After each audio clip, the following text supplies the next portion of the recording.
proud supporter of ProView Sports and New Mexico Youth Athletics. IPS provides residential and commercial security services in the Albuquerque metro area. For more info, please call 505-897-2420 or visit internationalprotectiveservice.com.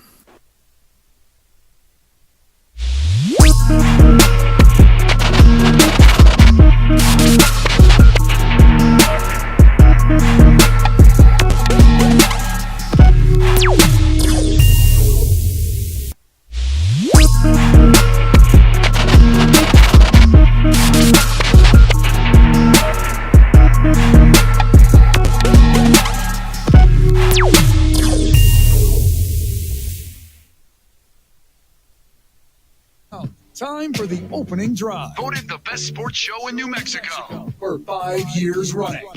It's the OD and the AM with Jeff Symbieta and JJ Bond.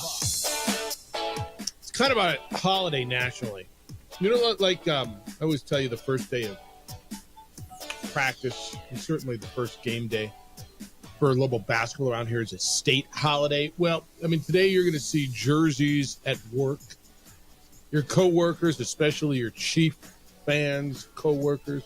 How many do you think we see around here? You're going to see ladies wearing jerseys, Ravens as well. Tomorrow you'll get the Packer fans wearing their jerseys and the Eagle fans. And we're off and running. And by the way, it's kind of a cool thing. Good morning to you and happy NFL season. Opening drive, Jeff Symbieta, JJ Buck. How you living? What it do? It do opening day. I mean, it's I. That's what I mean. It's I. How do you spell I? Is it A-I? GHT. T-E? Ite? Ite. A-I-G-H-T. So you throw the G-H-T in there? Like, yeah. It's not just straight phonetical? I. Not savages. we don't completely obliterate the English language just because we're saying I. I don't know, man. I'm kind of it does feel a little different. I got NFL football that matters tonight. Like, college football is great. Don't get me wrong, and I love me I would pick college basketball over the NBA. And there are weekends where, man, I think I'd pick the college football over the NFL. And then I sit there on Sunday and Monday and realize how much we miss this. This is it's kind of a fun big day today, isn't it? It's finally here. Ooh. The time has come. Yeah, I don't know that we overstate football. And I tell you this all the time. Like, the world goes on, right? You get hoops, and you get golf, and you get soccer, and you get baseball, and you get whatever it is, the tennis, whatever fires you up. But there is something different about the NFL. And that's why it is by far the number one sport in America, and college football is number two. And I mean, the numbers bear that out. Every metric, it all bears it out. So you got your fantasy lineup set. You got your football set. We got a bunch of news for you today. But we could start with the game tonight. I mean, this is they gave you something to chew on, didn't they? I mean, you get a rematch of the AFC Championship game. You get, I don't know, there's a really solid argument that it's the two best quarterbacks in the National Football League. I know there's an argument about number two, but plenty of people would argue this is number one and number two quarterbacks, the two best teams. Maybe the best team didn't win last year, although they went on to win the Super Bowl, and they are the best team because they're the champions. They gave you something to just absolutely jump in head first, both feet with. I'm never going to feel like the Chiefs aren't the best team in football with Patrick Mahomes. I agree with you. Because he's the ultimate eraser. He rises the tide for everyone on that football team defensively. They had one of the best units we've seen of this Mahomes, Andy Reid era last year. They're always going to figure it out offensively because of Patrick Mahomes. And this is a fascinating matchup to me because it's one where people expect Kansas City to do what they do at home, and it almost doesn't matter for Baltimore because everything on Lamar Jackson is, can you continue to do it in the postseason? Can you take that step forward if you see this team in an AFC Championship game? So even if they win tonight, it doesn't matter. Because I'm partially with you. You can always save it's a revenge game when it's a regular season game trying to avenge a playoff game. Stop it, right? I hear they're trying to avenge the loss in the playoffs last year. No, they're not. That'll come in January. They're trying to win a game tonight. Kansas City's a 3-point favorite. If I was betting, I would bet the Ravens tonight. I think this is a game, and I think historically I've watched, a game like this. Will the Ravens be maybe a bit more motivated? I don't know, man. Kansas City's going to be motivated to get the season started. Kansas City knows what's on the other side. Kansas City's got a lot. I mean, is there more for one team or the other? I don't know that I even buy that either. I think the Ravens got better with the addition of Derrick Henry. I think those of you who think Derrick Henry may be over the hill are going to find out that he's not. I think that he brings such a dynamic piece, and not dynamic in speed and flashy. This guy has been a top 3 running back in the NFL for at least 5 years. He is still really good, and he brings a piece to a steady rushing team that has gone through a bunch of running backs, and now they got a stud. They made good running backs out of guys like Gus Edwards and Dobbins and whenever those guys were healthy and whoever they plugged in. Then Lamar was their best runner, and he may still be. But I think they got better. I still think they're good defensively. I'm going to pick the Ravens to win tonight. And I don't think that's crazy. The Ravens are that good, but it's such a fascinating game because you're going to want to come make a statement tomorrow. What did we learn? I don't think we learned anything about these teams because they're so established. Everything about Kansas City is 3 in a row, 3 Super Bowl championships in a row. And then with the Ravens, they're going to be a playoff team. And it's what are they going to do if they get to the AFC Championship game? How do they turn that around? And this is a step, of course, just competing at the highest level that 2 of the best teams, not just in the AFC, but the NFL. But they're just so established. Yep. Other than someone looking terrible, it's just great football, but I don't think we're going to be able to we can't say hot this take is like this what tomorrow. we learn tomorrow. I agree with you. We don't sit here and hot take it, and the team who lost is done. Oh, and they're in trouble. They got tough schedules, right? The Ravens open up, they get this, and then they get the Raiders, Cowboys, Bills, Bengals. That's a really interesting start. And the Chiefs, it doesn't get real easy for them after this either. They go Bengals, Falcons after this. So look. You want to win? There's only 17 games. We talk about it's a big game. Well, tell me what's not a big game, man. Every week we talk about, Lobo football. It's a big game. Tell me what's not a big game. When you play 12 or 17, there's not that many to screw up, right? But all that said, it's a big game because it's the first one and it's 2 premier teams. It may be the 2 best teams in the AFC. I mean, argue with me who will be better. You can throw the Bills in there. I'm not ready to listen to the Bengals just because Joe Burrow's back. I think the Bengals have passed them. I think the Bills are better overall than the Bengals. I don't know who's better than these 2 teams in the AFC. Give me one that you would tell me right now when we sit here, they're better than the Ravens or the Chiefs. There's no one. I don't think so either. Right? Because the Ravens have the defense. You have an NFL MVP quarterback. He's going to play at a high level all season long. Yep. It's Patrick Mahomes. And there's more questions than ever with the Bills, but I think Josh Allen is nipping at the heels of that guy that is going to be successful on offense regardless of who's around him. And it's not like they have scrubs. They have multiple first-round picks. They have first-round pick at tight end from last year, the first pick of the second round of wide receiver, some experienced players that have been there in that system. And then the Joe Burrow's healthy, they can play with anyone. Yeah, I think they're good. I need to believe a little bit more in their defense in Cincinnati's and see a little bit more. I'm interested to see, Joe Mixon's gone. How are they going to run the football? With whom are they going to run the football? I think there's a few more questions to me with the Bengals, and Joe Burrow's got to stay healthy, right? I mean, I hate putting labels on the guy, so I won't, but I know what I've seen the last bunch of years, and again, tell me the biggest ability. Availability. Yeah. I mean, you got to be there. So I'll listen a bit, but I don't think we sit here and hot take it tomorrow. I'll pick the Ravens. I'll take them at the points. I'll take them to win tonight. I like them on money line. I think the Ravens win tonight. I could sit here tomorrow and you could laugh at me and tell me I'm wrong, but some of you were wrong too. But that's the way it is in the National Football League. A bunch to do today. We got lots of stories, guys, individuals between injuries and holdouts. Update you on Jamar Chase. Justin Herbert, Devontae Adams. We got a lot. Some of you have the Indianapolis kicker on your roster. You better be careful about what you got going on there. So we'll get into that. 505-246-0610. Make your call tonight. Who do you got?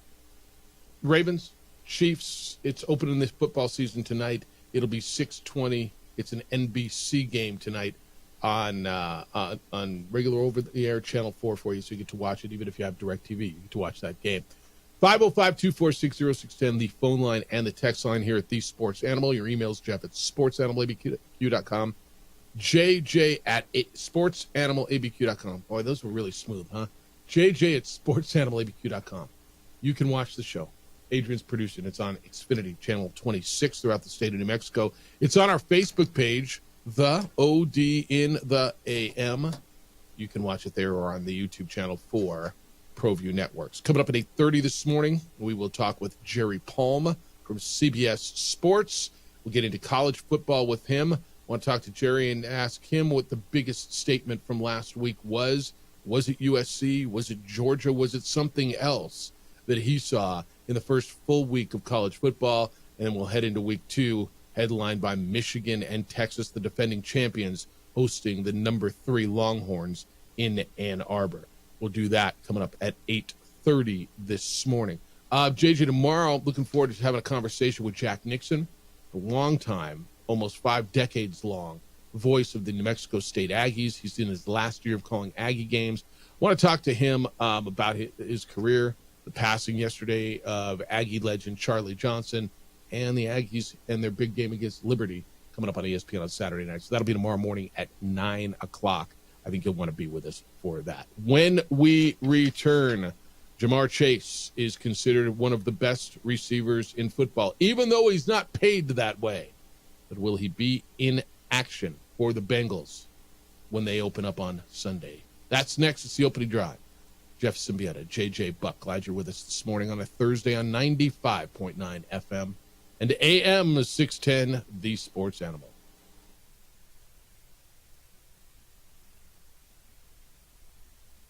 We would like to thank the following sponsors for making this broadcast possible.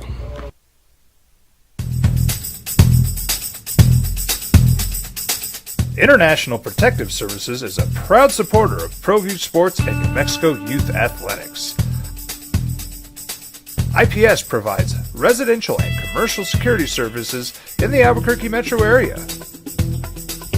For more info, please call 505-897-2420 or visit internationalprotectiveservice.com. Albuquerque's leader in sports is ProView. From pros to prep, all your favorite action.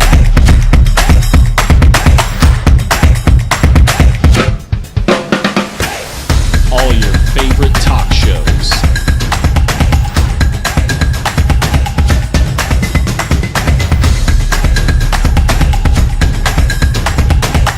Find it on ProView Networks. Hi, I'm Steve Stucker here for Dr. Robert Melendez and the Juliet Eye Institute. You may remember me like this, but no more. The glasses are gone. I tossed them months ago because of a brand new procedure from Dr. Melendez known as RLE, Refractive Lens Exchange. The latest technology, the best eyesight I've ever had in my life, and you can check it out by clicking on the link in the description right here.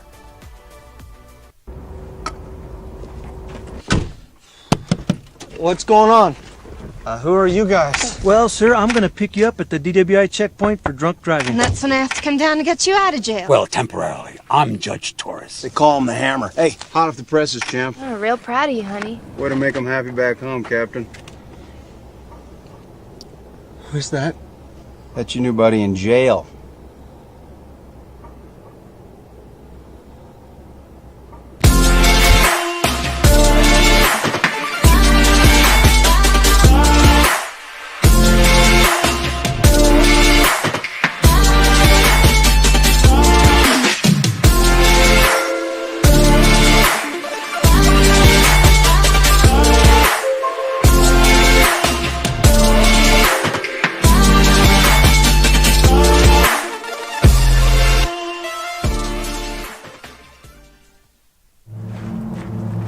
Young driver, this one.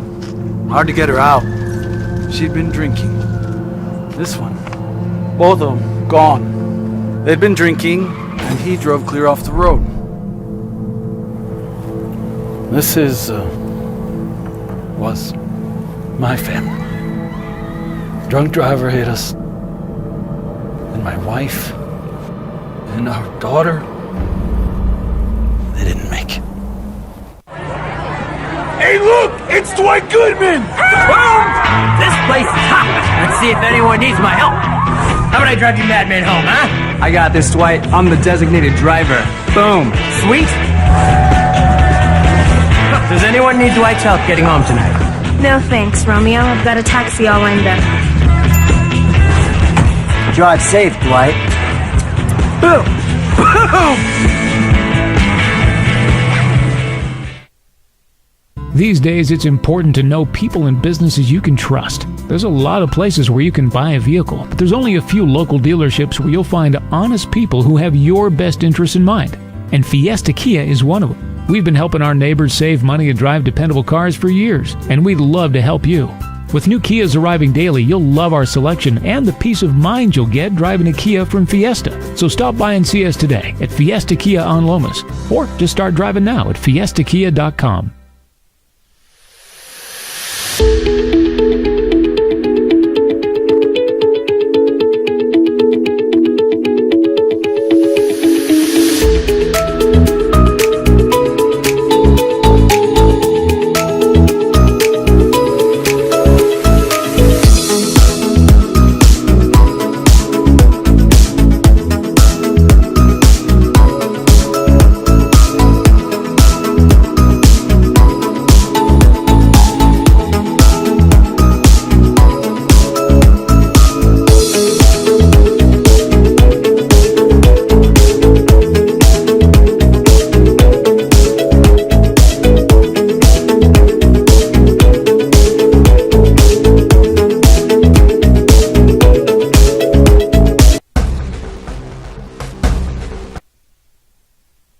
Chase first in your fantasy draft, or you're playing against him this weekend.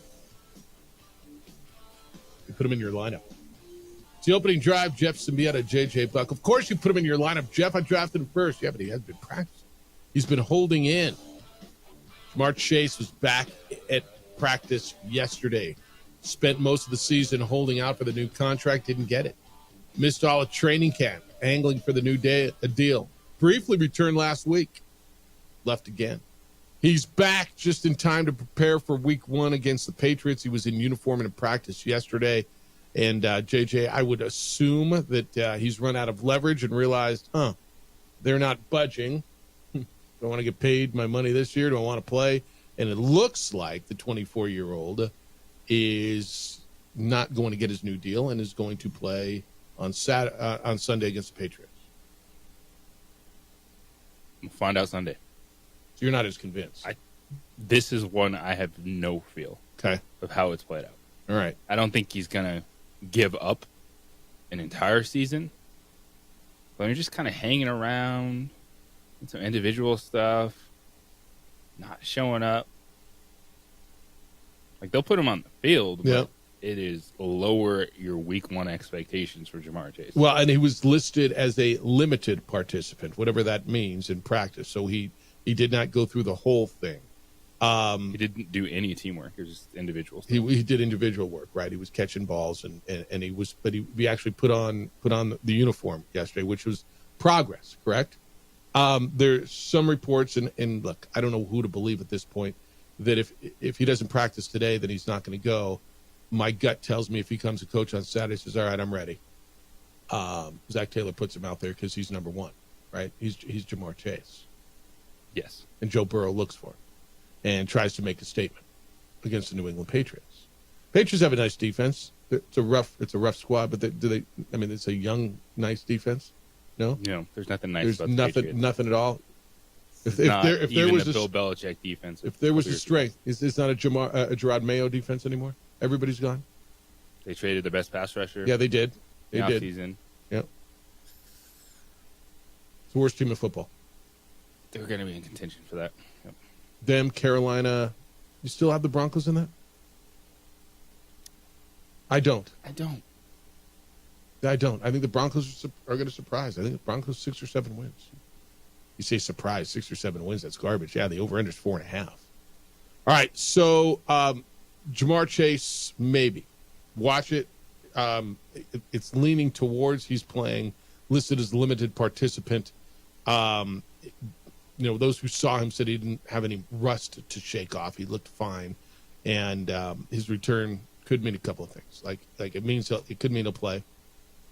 It could also mean the Bengals and Chase are nearing a deal. Like, it could mean that they're close.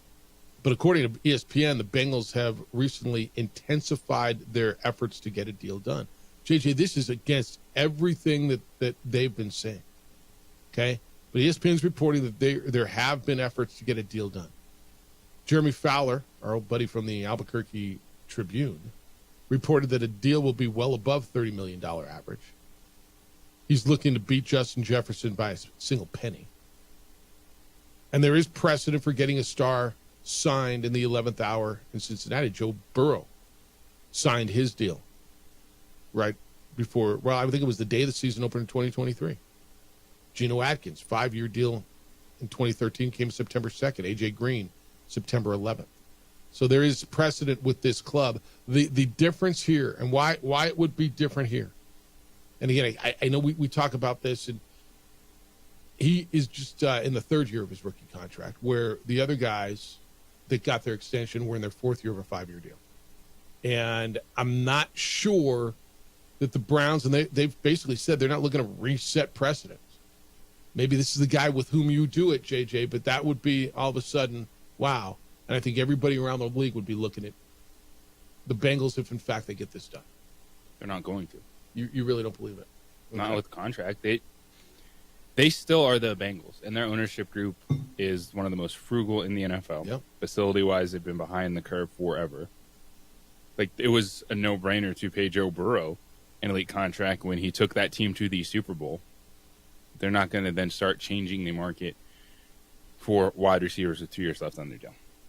I tend to believe you, and that's where I've been the whole time.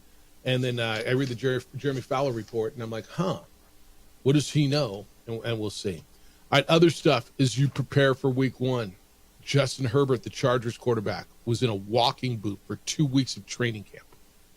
Plantar fasciitis in his right foot. He said Wednesday his foot is back to 100%. JJ, I'm not a doctor. I'm not him. I don't feel the pain. I don't believe I've ever had plantar fasciitis. But 100% might be a stretch. You may tell me he's ready to go. He said he isn't wearing any special kind of cleat. There's no sole support, nothing like that, that he's ready to play. Quote, it was just one of those things that I went in. I was getting a little sore. I talked to the staff about it. I think over the past couple of weeks of being out, I did my best to pick up as much as I could in meetings, be out there, walkthroughs, and do everything I could to not miss a rep. It's definitely tough.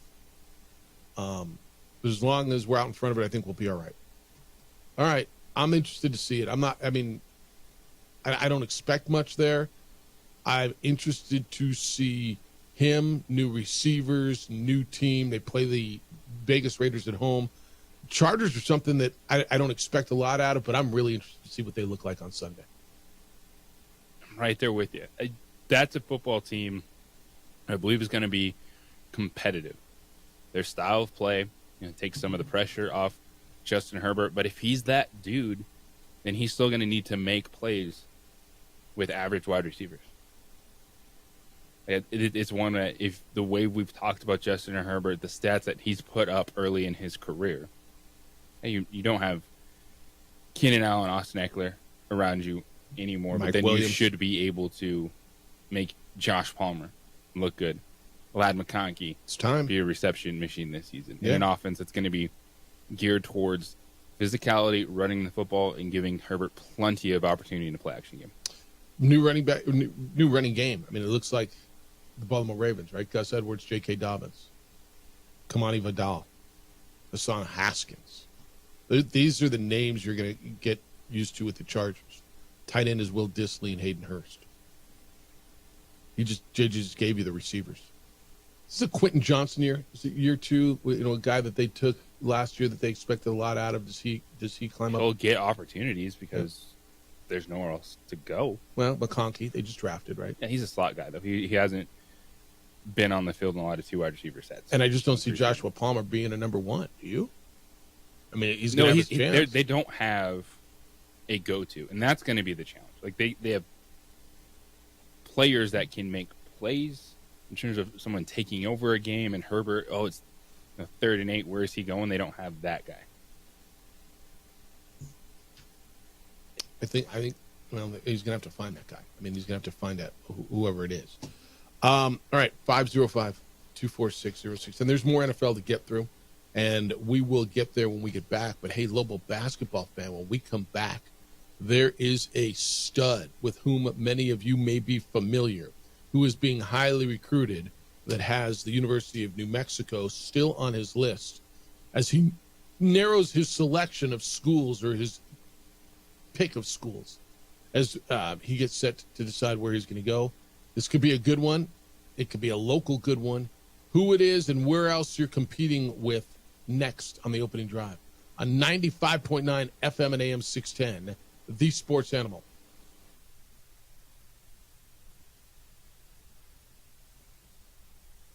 We would like to thank the following sponsors for making this broadcast possible.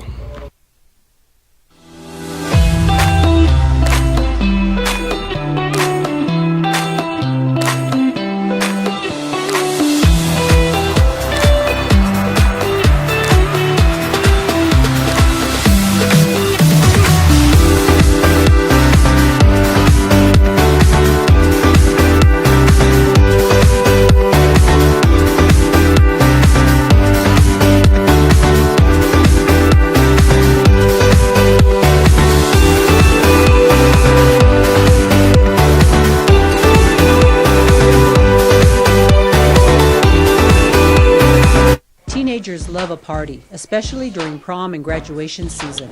Often, alcohol is involved. Some parents think that hosting a party with alcohol in their home will keep the kids safe, but it's wrong and it's illegal. As a parent, to allow your teenagers' underage friends to consume alcohol on your property is a felony. Parents who host lose the most. Don't be a party to teenage drinking. This is a program of the Drug Free Action Alliance. For more information, go to burnco.gov/do-not-host.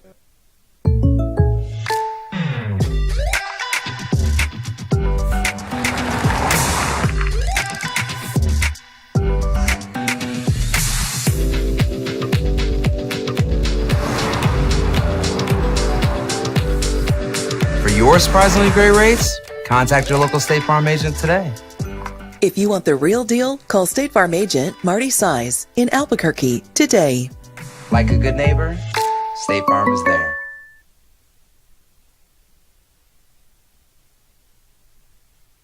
Don't sacrifice quality and flavor when you're in a hurry.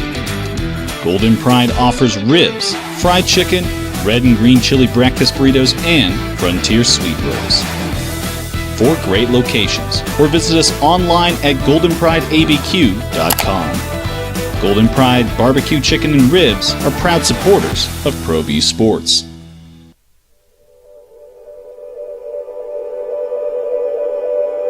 We aren't all born with the same opportunities. But it's the people who care that change everything. Get ready, Sprout, get ready!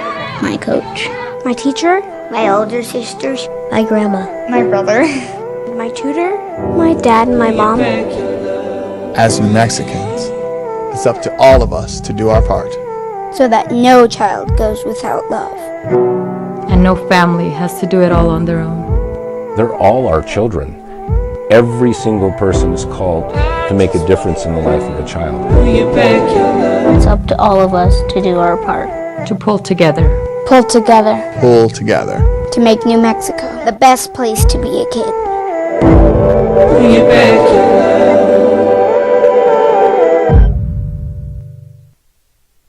We would like to thank the following sponsors for making this broadcast possible.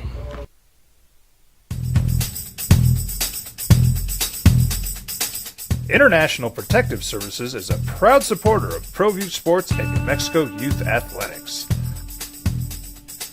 IPS provides residential and commercial security services in the Albuquerque metro area. For more info, please call 505-897-2420 or visit internationalprotectiveservice.com. Hi, my name is Daniel Chavez, and this is my business partner, David Chavez. We are the owners of Indeed Safety. Indeed Safety is a local safety consulting company helping our clients with their safety needs for their projects. One of the things we pride ourselves as a construction safety company is helping our men and women in construction get home safe every day to their families. Indeed Safety is a proud supporter of ProView Network.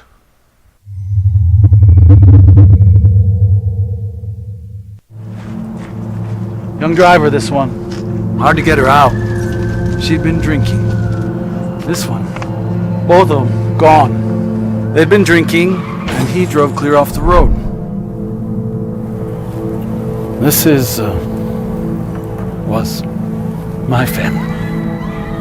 Drunk driver hit us. And my wife and our daughter, they didn't make it. Basketball season. I know they're always recruiting. Level basketball had recruits in a couple weeks ago, men and women. Opening drive, Jeff Symbieta, JJ Buck, come on in today, 505-246-0610. I look a little green on the feed today.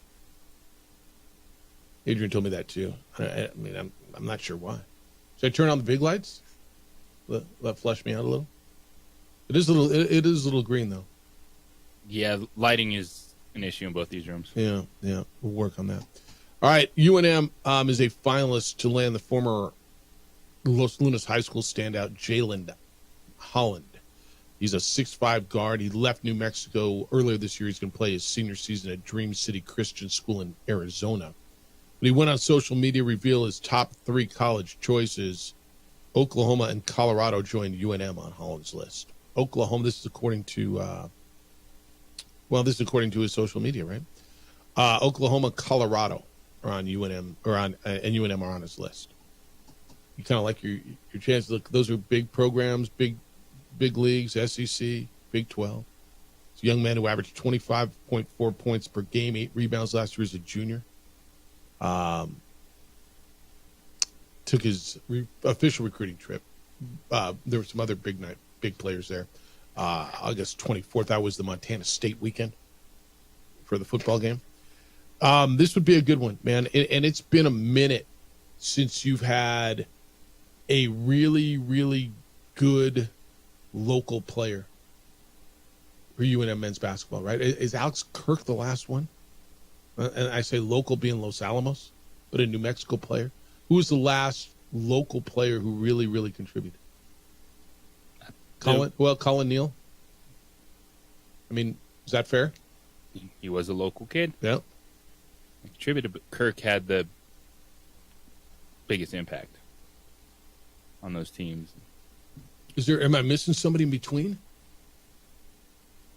Right? And I think, look, you go back through the real glory times, and whichever ones you consider to be glory times. Whether it's your the Ellenberger times, whether it was the Bliss times, whether it was the Alford times, whichever era you really, really like.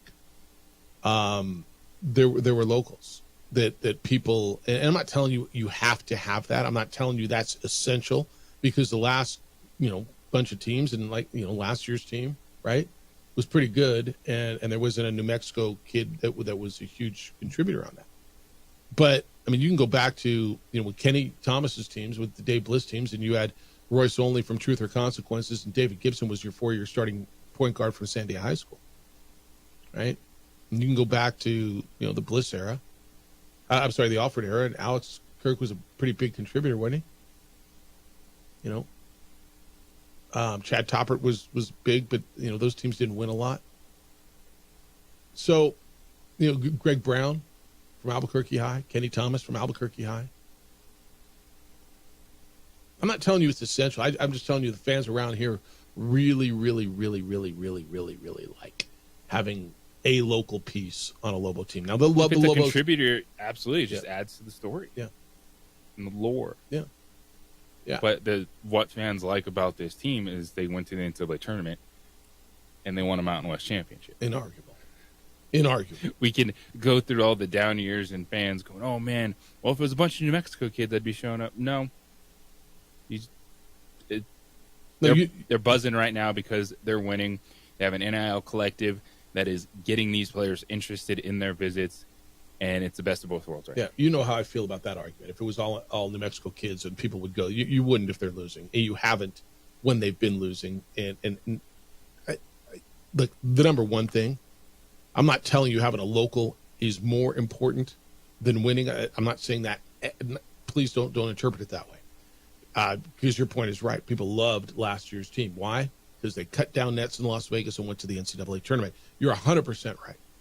But there is something about level basketball when there is a local star on that team. Just go through history. Just go look at it.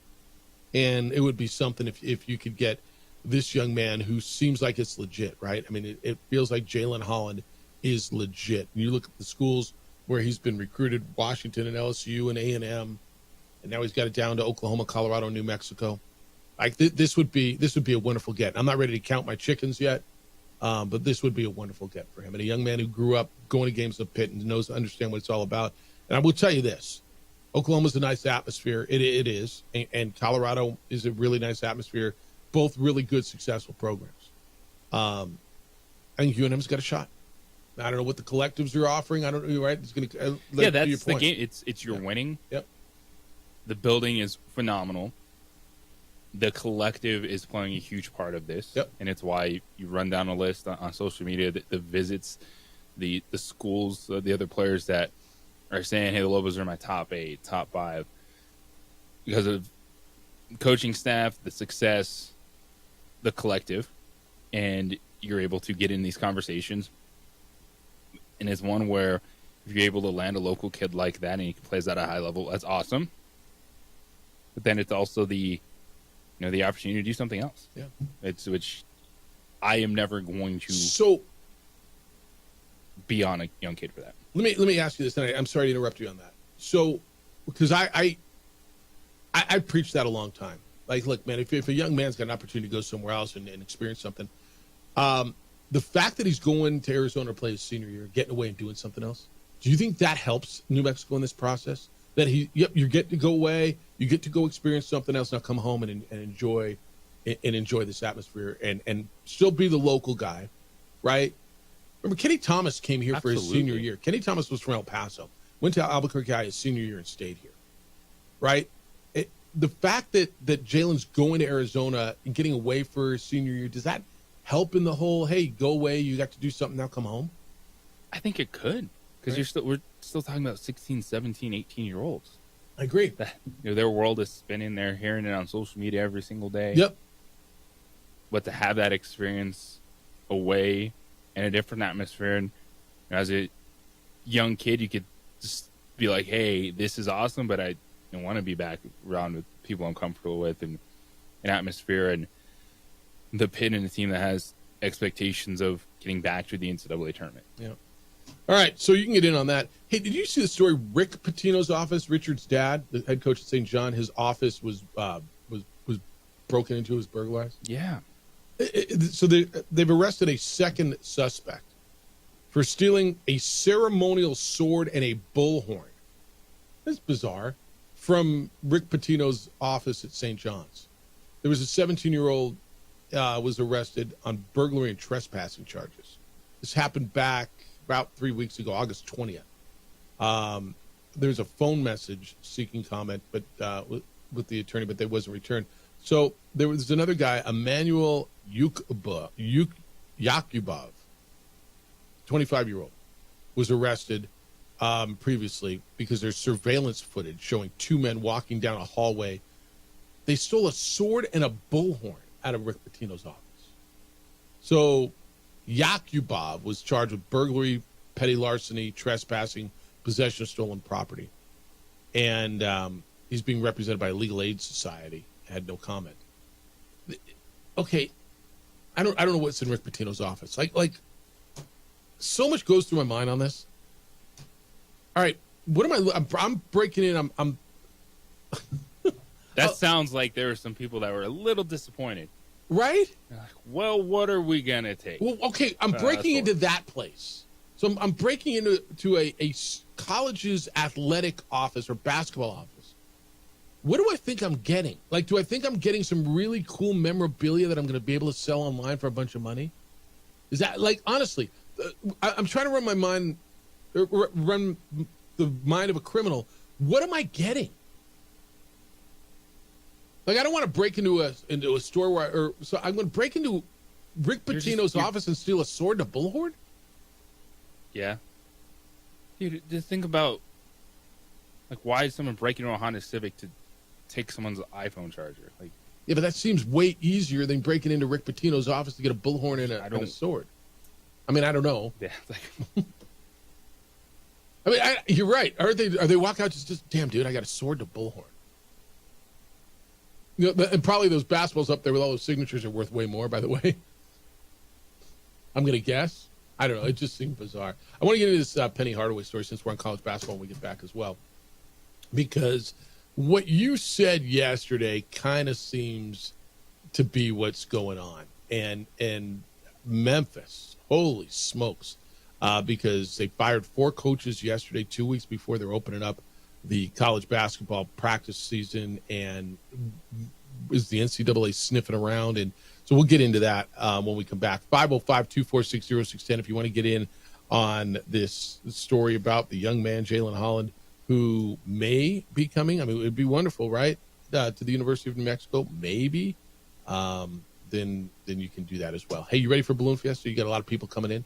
You ready for all that fall entails? Get your car ready. Get your vehicle ready and call On the Spot Automotive Detailing and have them come out and detail your vehicle. And you're going to say, Jeff, I'm busy. I don't have time. Yeah, I get it, man. You don't need time. They come to you. So whilst you are in the office, while you are at the house, wherever it is you're working and you're busy, they're outside and they detail your vehicle. They bring it all to you, and when they're done, you go outside and you look at it and you're like, wow. I mean, it's literally a wow moment. They are voted best in the city because they're best in the city. They detail your vehicle when it's convenient for you and where it's convenient for you. Ask them about window tinting. It's the best product on the market. They are a certified 3M dealer, and they've got ceramic coating. It blocks out 99% of the UV and infrared rays. Keeps your car looking and feeling cool. They will also protect your paint. Talk to them about protecting one of your biggest investments. It's On the Spot Automotive Detailing. The number's 505-859-2859. Area code 505-859-2859. They're online at otsdetailing.com. This report is sponsored by Progressive Insurance. Progressive Commercial Insurance can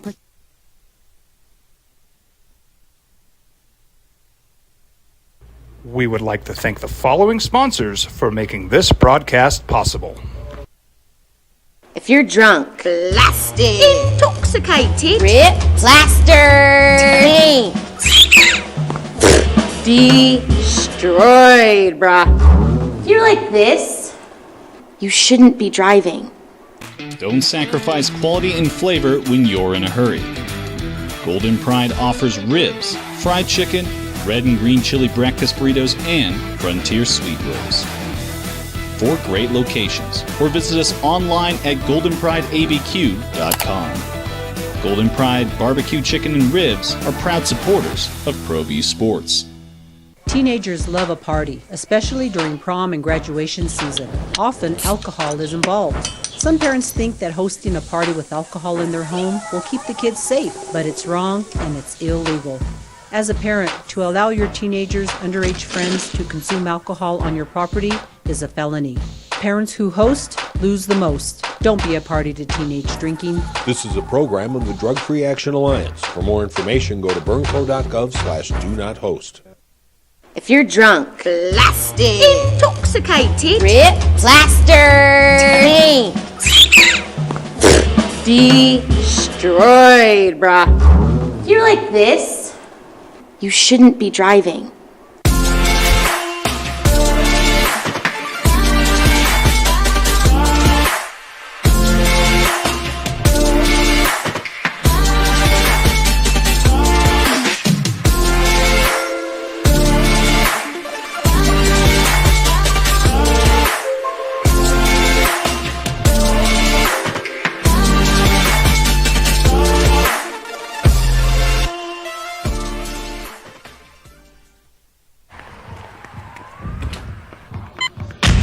These are more than just the sounds of a safe place to go after school. These are the sounds of interest being ignited and of mentors making an impact. At Boys and Girls Clubs, we don't do just one thing. We do whatever it takes to meet the needs of every kid who comes through those doors. Because whatever it takes is what it takes to build great futures. Great futures start here. Hi, I'm Steve Stucker here for Dr. Robert Melendez and the Juliet Eye Institute. You may remember me like this, but no more. The glasses are gone. I tossed them months ago because of a brand new procedure from Dr. Melendez known as RLE, Refractive Lens Exchange. The latest technology, the best eyesight I've ever had in my life, and you can check it out by clicking on the link in the description right here. We would like to thank the following sponsors for making this broadcast possible.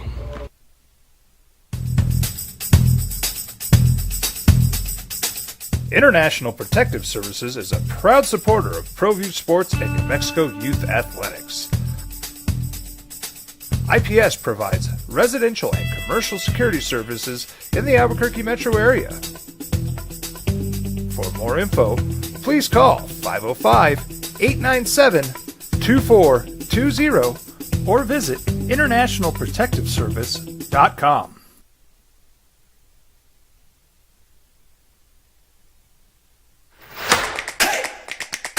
Albuquerque's leader in sports is ProView. From pros to prep, all your favorite action.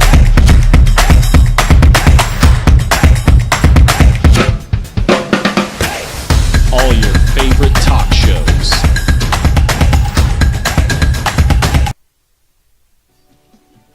Well, yesterday morning, we got this story come down that basically the whole staff at Memphis, the University of Memphis basketball program, had been fired by Penny Hardaway. Rick Stansbury, the former Mississippi State coach, Western Kentucky coach, amongst the headliners, but the whole staff, and you're looking at it going, gosh, in a couple of weeks before they open up practice, and JJ, you said, and I agreed with you, boy, it just reeks that something's coming down, right? That there's something coming, and they're trying to get ahead of it. And then there was a report yesterday that came out, and the school's chief communications officer, his name's Michelle Earhart, acknowledged yesterday that the university is aware that there's the existence of an anonymous letter that alleges widespread potential rules violations in the program. And evidently the letter's been passed along to the NCAA. Now, I'm always a little careful of anonymous letters, but the NCAA always looks into this. Pat Forty of Sports Illustrated reported that the letter alleges that Penny Hardaway's personal involvement in what could be major violations in the recruitment of a player who came to Memphis and a second prospect who did not enroll at the school. The letter also claims those violations occurred in 2020 and 2022, alleges academic violations that occurred in the 23 and 24 school year, or the 23 to 24 school year, which was last year. The allegations in the letter have not been independently substantiated. That's according to Forty. So this came right on the heels of Penny announcing that the Tigers had parted ways with Stansbury and Froggy Phillips and Jamie Rouser and Demetrius Dyson. Forty said no reasons were given by the school for their dismissal, and it remains unclear whether the firings were related to this letter. But boy, oh boy, you're uncomfortable if you're a Memphis Tiger basketball fan.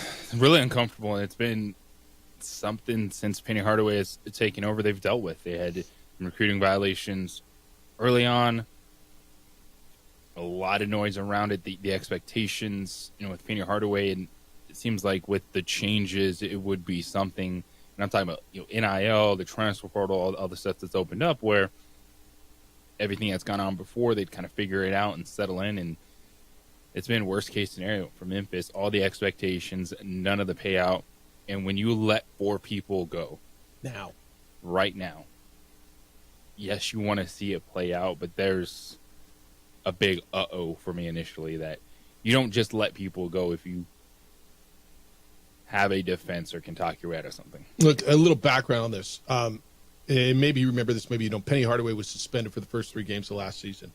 There were recruiting violations tied to 2 in-home visits in 2021, which involved recruit from the graduating class of 23.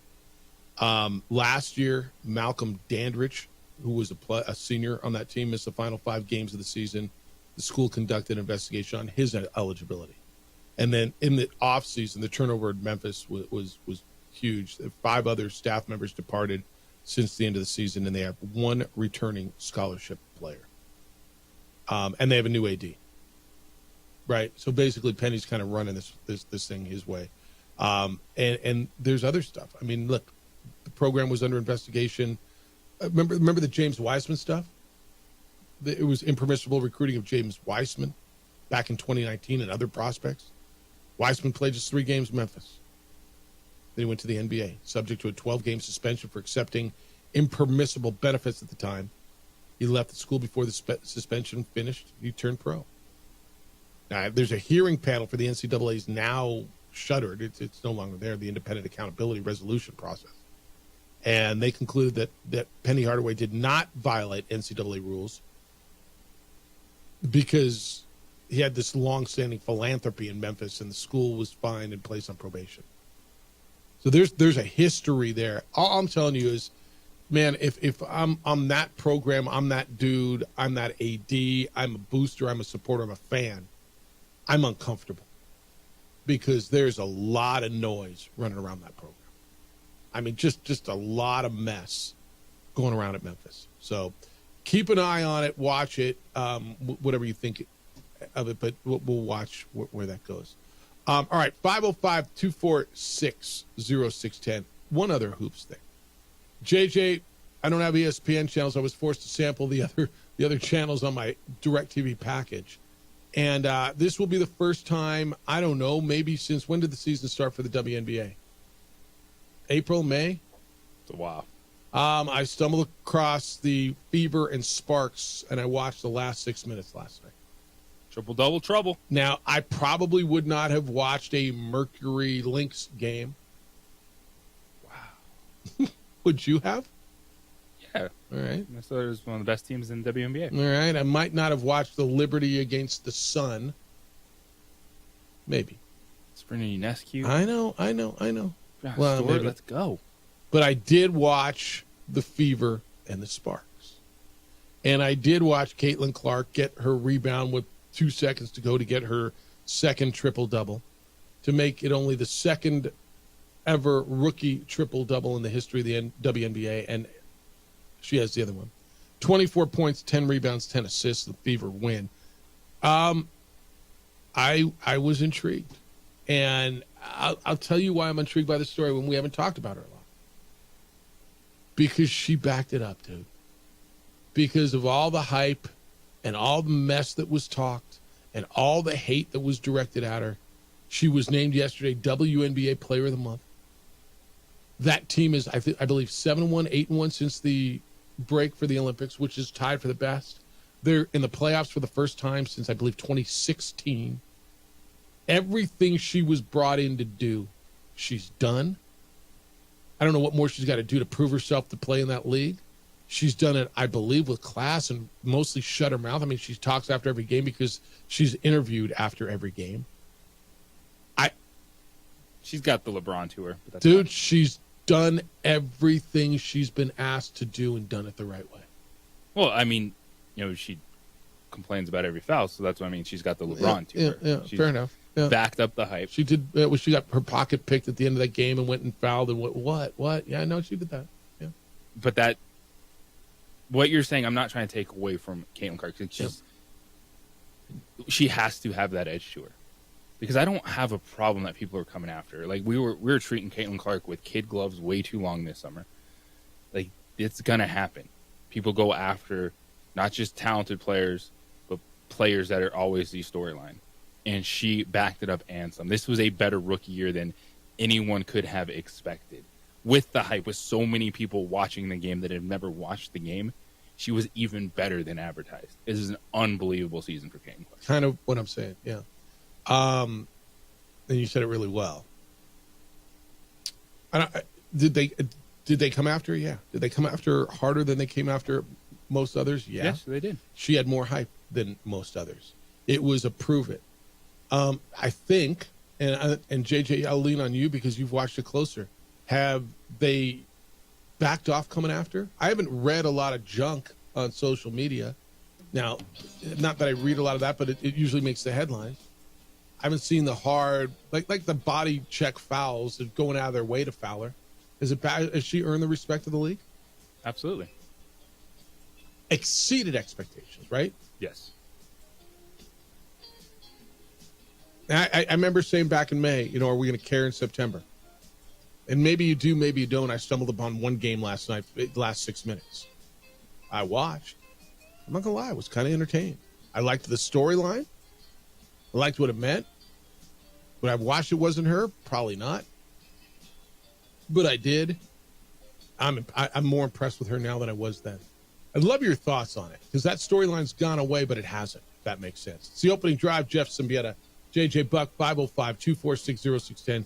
Come on in. Jerry Palm from CBS Sports is going to be with us coming up at 8:30 on the opening drive on 95.9 FM at AM 670 Sports Animal.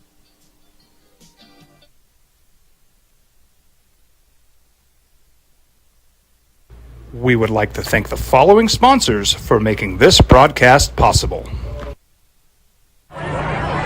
Hey, look! It's Dwight Goodman! This place is hot.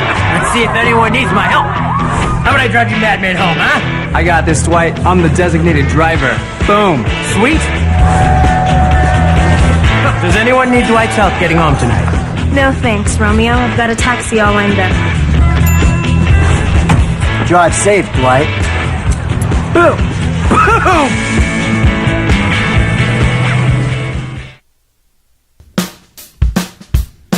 Well, I'm going to the frontier, walk up to the cashier, order up a root beer and a number one. Cover it with green stuff, one scoop is not enough. Find a booth is real tough, back by the Duke.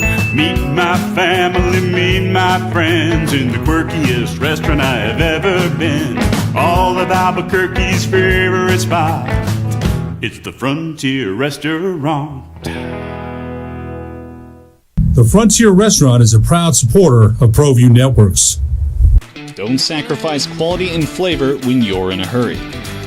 Golden Pride offers ribs, fried chicken, red and green chili breakfast burritos, and Frontier sweet rolls.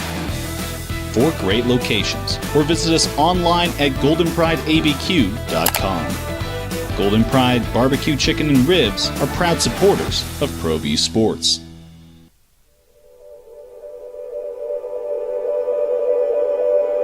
We aren't all born with the same opportunities. But it's the people who care that change everything. Get ready, Sprout, get ready!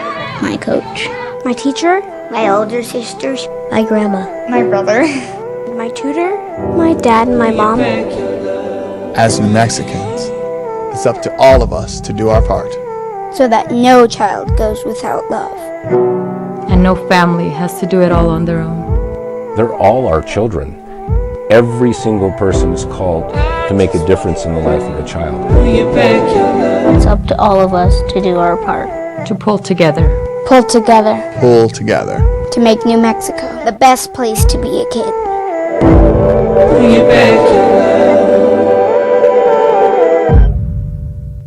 Teenagers love a party, especially during prom and graduation season. Often, alcohol is involved. Some parents think that hosting a party with alcohol in their home will keep the kids safe, but it's wrong and it's illegal. As a parent, to allow your teenagers' underage friends to consume alcohol on your property is a felony. Parents who host lose the most. Don't be a party to teenage drinking. This is a program of the Drug Free Action Alliance. For more information, go to burnco.gov/do-not-host. Young driver, this one. Hard to get her out. She'd been drinking. This one.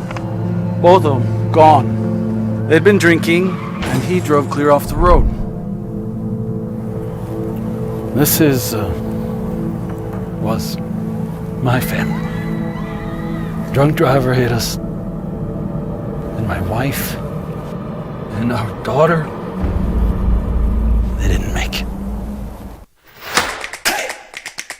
Albuquerque's leader in sports is ProView. From pros to prep. All your favorite action.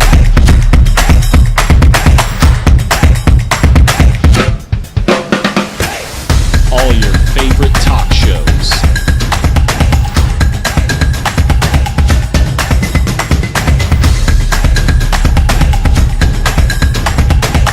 Find it on ProView Networks. We would like to thank the following sponsors for making this broadcast possible.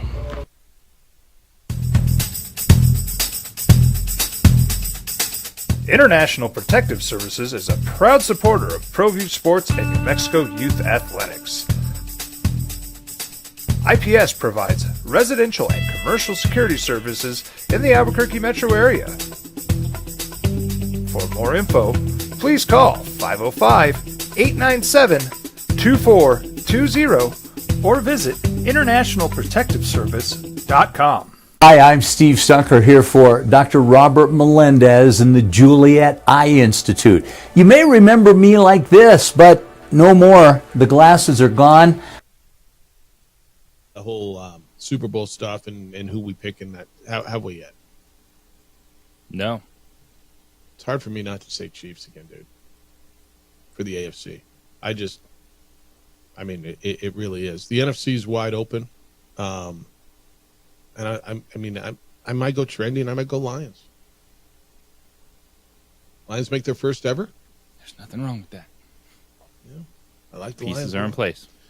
I do believe the Eagles bounce back this year too. I think the Eagles are going to be really good. I think they're more than 9-1 team than they are the team that ended the last season. Do you disagree with that? No, the Eagles would probably be my pick. Just not jumping on, well, San Francisco's going to make it right back. Yep. Or Detroit. I think that those three teams are ahead of everyone. San Francisco? I think, San Francisco, Detroit, Philadelphia. Some combination of that's going to be the NFC Championship. Okay. Who's the next level of teams in the NFC? Is it the Rams? Is it Dallas? Is it Green Bay? Is that it? Would you even put Dallas there? I would put Green Bay there. Okay. I think the Rams are going to be nice. I think I would have the Rams right behind the Packers.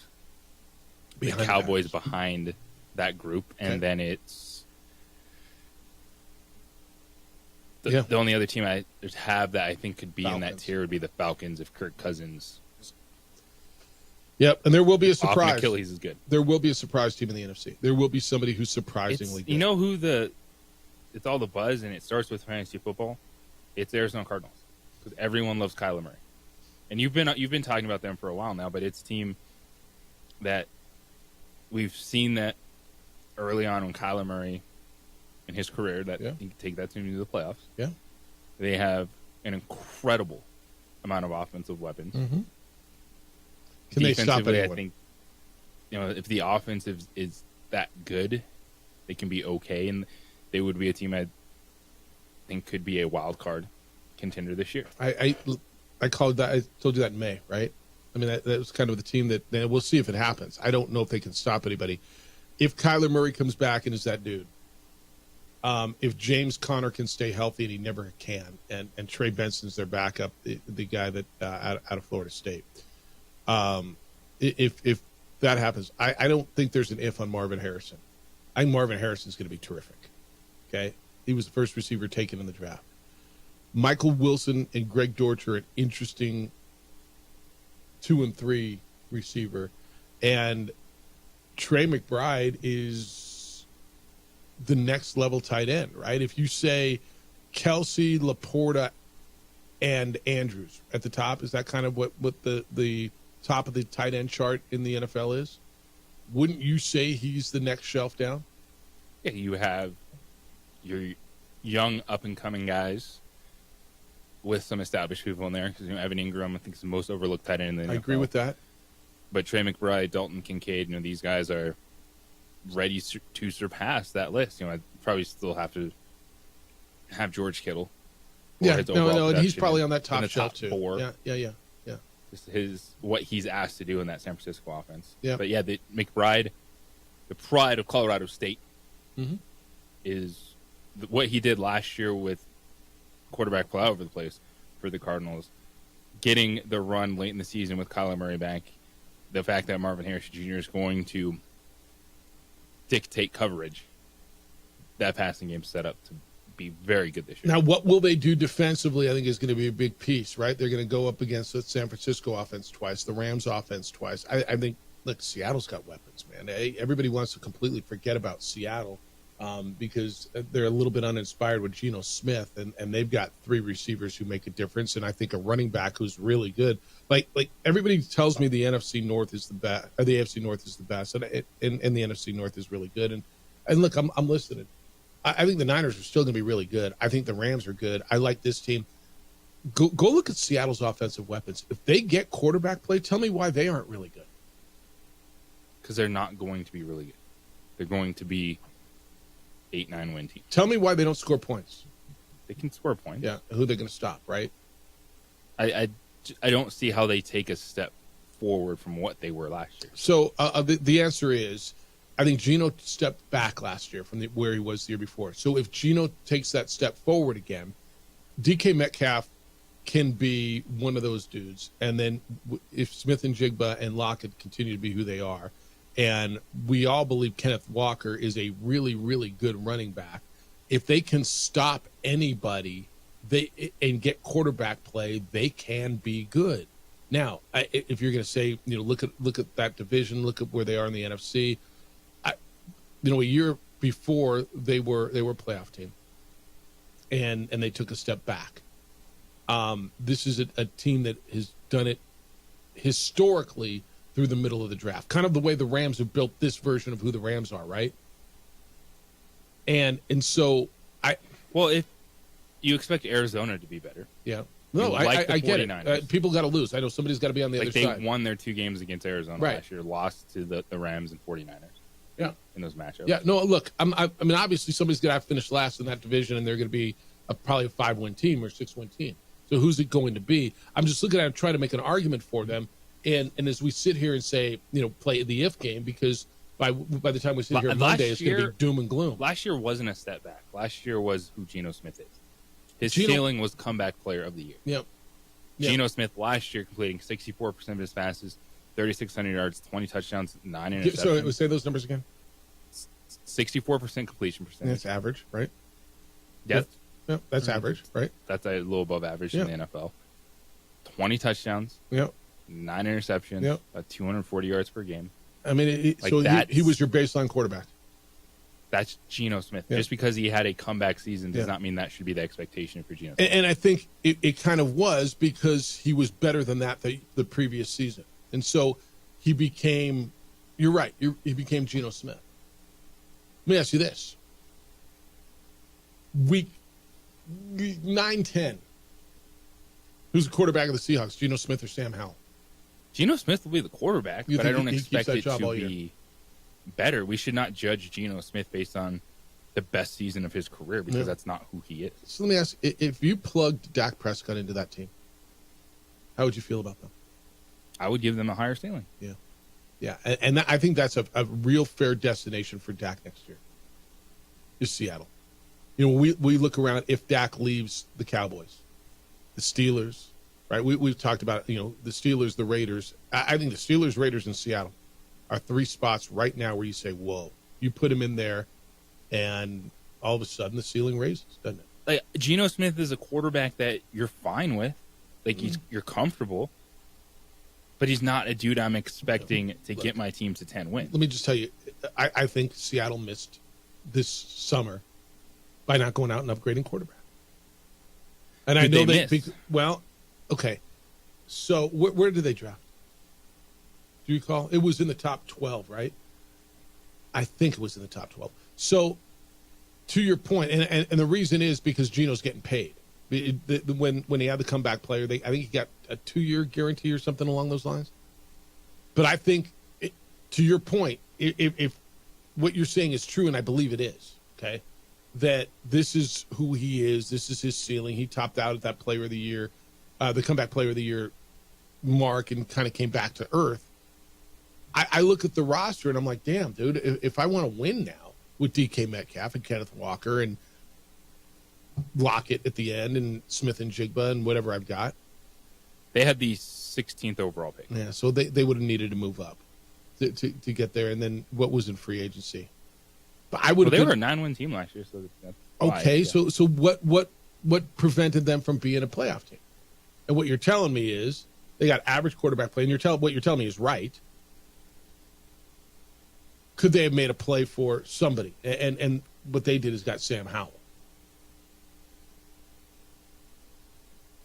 But who was that somebody? Yeah, and I'm looking through. It's Kirk Cousins. The answer would have been either Kirk Cousins or trade up in the draft. Who's their first round pick? They took Byron Murphy, the defensive tackle. Yeah, and they needed to get better defensively from Texas. Yeah, and so I don't have a huge problem with that. And this was going to be a really hard draft to move up and get quarterbacks because but there were 5 of them. Yeah, but where those guys went, top 3, you weren't touching that. So there were only then 2 more. Was Penix, McCarthy, and Bo Nix. And Penix would have been the guy. Keep the Oregon kid up in the Pacific Northwest. Yeah, but then you would have had to literally he wouldn't have had to move. Yeah. It's always intriguing, but then you look at how it played out, and I also understand why Cardinals. I'm not trading back. No. The Giants, the Patriots might have, and the spot would have been. I mean, I think the stunner was when Atlanta took Penix, right? Yeah. Maybe they believed somebody was going to still be there at 16. I don't know, but and I don't know how aggressive they were. You're right. Cousins would have been the guy. Where else do you go? And if you're Seattle, and you, to your point, you talked yourself into they're building a solid roster. Don't you think? And they know Geno Smith has proven he can win games. Yeah. And do they go out there and hand Kirk Cousins a boatload of guaranteed money, which he was asking for? With the uncertainty, man, our expectations for Cousins and Rodgers are just crazy. Coming off Achilles injuries. Like I don't have a problem with where they ended up, but I can also see that's just kind of they are hitting their ceiling being that 9-win team. Well, and they're stuck, right? Because they did give Geno that big deal. He's got, what is it, this year? No, his base is only 12.7 this year with an 8.7 signing bonus. So his cap hit this year is 26.4, and his cap hit next year is $38.5 million. So they paid him. Now, if they cut him after this year, they take a dead cap hit of 13.5. They can live with that. If they'd have cut him this year, and they probably wouldn't have, he'd have been the backup. It would have been almost a $40 million dead cap hit. So I think that's the answer, JJ. I think when they extended him, they were kind of married to him for this year, and they got to hope he gets through this year, right? And gets better, and they'll figure it out. All right, 505-246-0610. Jerry Palm from CBS Sports is going to be with us coming up at 8:30. Looking forward to talking to him about what happened last week, the biggest takeaways from last week in college football, and then looking ahead to Colorado, Nebraska, Michigan, Texas. We'll do that coming up at 8:30. It's the final countdown. The NFL season kicks off tonight, and it's time to get in the game with Underdog Fantasy. Making picks on Underdog is straightforward, and signing up is even easier. You can win up to 1,000 times your money just by choosing higher or lower on your favorite players' projections. We're talking touchdowns, passing yards, and more with football. Just head over to Underdog's simple-to-use mobile app or UnderdogFantasy.com. Sign up with the promo code JJBuck, and Underdog will give you a free pick to use on your first cash pick'em entry, plus up to $1,000 in bonus cash when you deposit. So what is a pick'em entry? You need at least 2 players from 2 different teams, and then you start your stack. You pick higher or lower on their projections, which are out right now for the entire NFL weekend. Check out the Underdog app check it out online, and you can start seeing what you like. A couple that I'm interested to kick off the season, looking at Derrick Henry's rushing total against Kansas City. I like Nelson Aguilar, his receiving total. Might be looking at the higher, and the rookie Xavier Worthy receptions. I think Kansas City gets him involved early and often in a reception. It doesn't have to be a big play downfield. That's Underdog Fantasy. Promo code JJBuck to claim your new customer special with a free pick and your deposit offer. It's fast. It's easy. Check it out, Underdog Fantasy. Must be 18 and over and present in a state where Underdog Fantasy operates. Terms apply. Concerned with your play, call 1-800-GAMBLER or visit ncpgambling.org.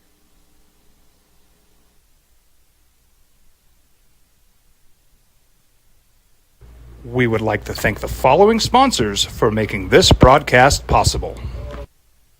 ProView Networks would like to thank the following sponsors for making this broadcast possible. Hans Whitler Automotive, German car maintenance and repair in Albuquerque, New Mexico. Call 505-294-7684 or visit hanswhitlerauto.com. Albuquerque's leader in sports is ProView. From pros to prep, all your favorite action.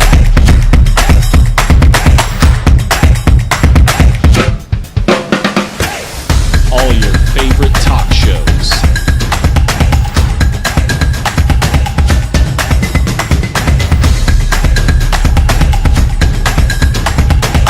Find it on ProView Networks. If you're drunk, blasted, intoxicated, rip, plastered, destroyed, bruh. If you're like this, you shouldn't be driving. Well, I'm going to the frontier, walking to the cashier, order up a root beer and a number one. Cover it with green stuff, one scoop is not enough. Find a booth is real tough, back by the Duke. Meet my family, meet my friends in the quirkiest restaurant I have ever been. All of Albuquerque's favorite spot, it's the Frontier Restaurant. The Frontier Restaurant is a proud supporter of ProView Networks. These are more than just the sounds of a safe place to go after school. These are the sounds of interest being ignited and of mentors making an impact. At Boys and Girls Clubs, we don't do just one thing. We do whatever it takes to meet the needs of every kid who comes through those doors. Because whatever it takes is what it takes to build great futures. Great futures start here. Don't sacrifice quality and flavor when you're in a hurry. Golden Pride offers ribs, fried chicken, red and green chili breakfast burritos, and Frontier sweet rolls. 4 great locations, or visit us online at goldenprideabq.com. Golden Pride Barbecue Chicken and Ribs are proud supporters of ProView Sports.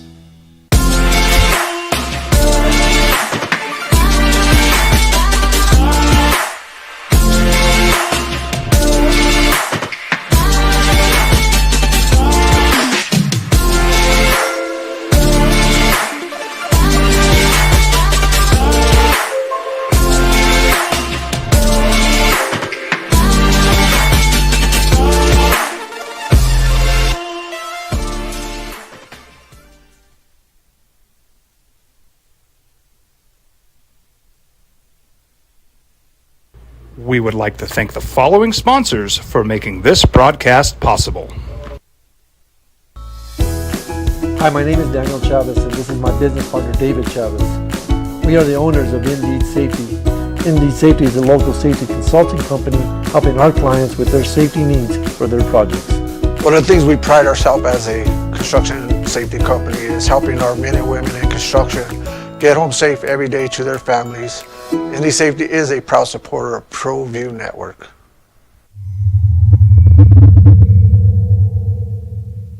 Teenagers love a party, especially during prom and graduation season. Often, alcohol is involved. Some parents think that hosting a party with alcohol in their home will keep the kids safe, but it's wrong and it's illegal. As a parent, to allow your teenagers' underage friends to consume alcohol on your property is a felony. Parents who host lose the most. Don't be a party to teenage drinking. This is a program of the Drug Free Action Alliance. For more information, go to burnco.gov/do-not-host.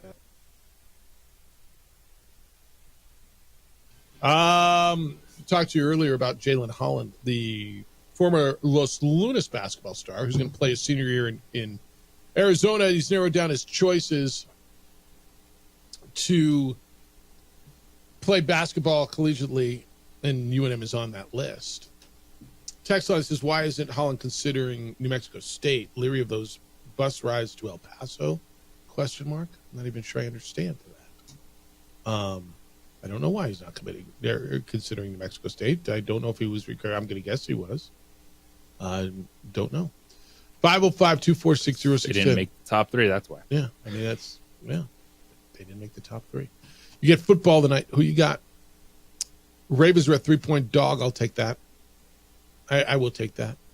Got Caitlin Clark last night. Historic triple-double. I want to close the loop on that conversation, on the Caitlin Clark thing. And where I was on that, I told you earlier, I don't know, with none of the ESPN channels, I couldn't watch the U.S. Open last night. I'm forced to flip around. Oh, look, FS1 has baseball every night. Who knew? And hey, found all kinds of stuff. Who knew CBS Sportsnet has the WNBA? So it was Fever and LA. And so I watched the last 6 minutes of it, and I was entertained. But it reignited, and I've been reading the headlines on Caitlin Clark. I don't know how much you all have watched WNBA or Caitlin Clark, and they may be one and the same to you, and they may be, dude, Jeff, I watched the WNBA, but not her. I watched the Sparks and the Liberty. I watched the Sun and the Lynx. I watched the Storm and the what? Okay, good. And the Dream. I don't, so last night I did, and I was entertained, and I was reminded of the story, and I was, every once in a while, I think it's few and far between where the hype does not exceed reality, where what actually happens, where an experience, whatever it is, the hype always overextends, over promises and under delivers, and I'm going to tell you, this young lady is over-delivered, and I didn't even think that was possible. The hype was insane. The hype was unlike anything that sport has ever seen, and that's not hyperbolic, right? I didn't say unlike any sport has ever seen. I said unlike anything that sport has ever seen. In many people's minds, she was bigger than the game. She was. Now, I'm not telling you she's bigger than the game that didn't exceed that, but the overwhelming hype, she's exceeded. She was player of the month in that league. Her team is going to the playoffs for the first time since 2016. She has recorded the only 2 triple-doubles in the history of that league as a rookie.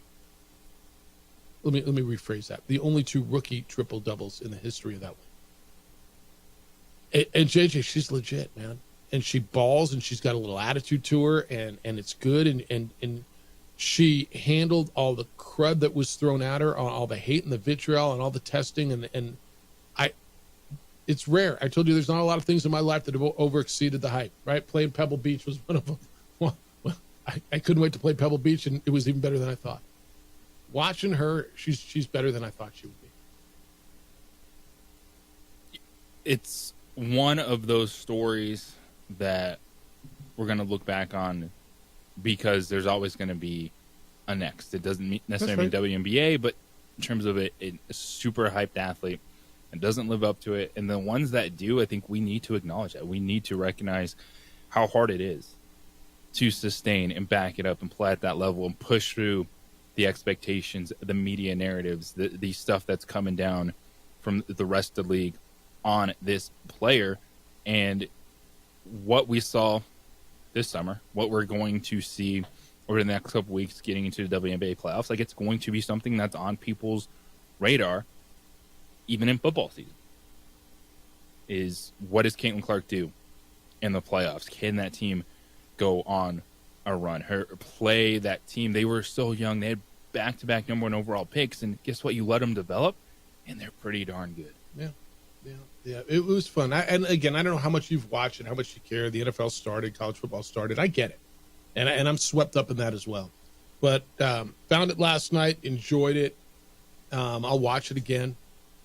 I'll watch that story again, and I'm pleasantly surprised by the whole thing. And I don't even know if surprised. I'm pleasantly resulted, if that makes sense, whatever the word is.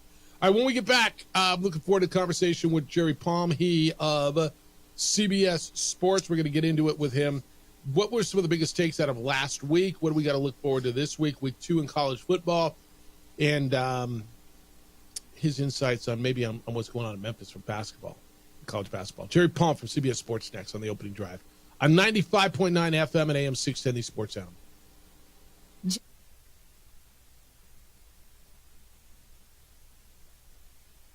We would like to thank the following sponsors for making this broadcast possible.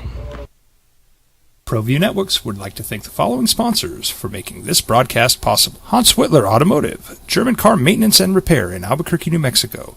Call 505-294-7684 or visit hanswhitlerauto.com.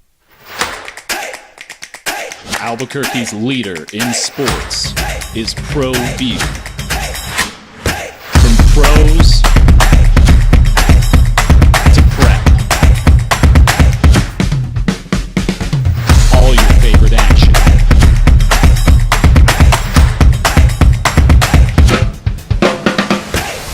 All your favorite talk shows.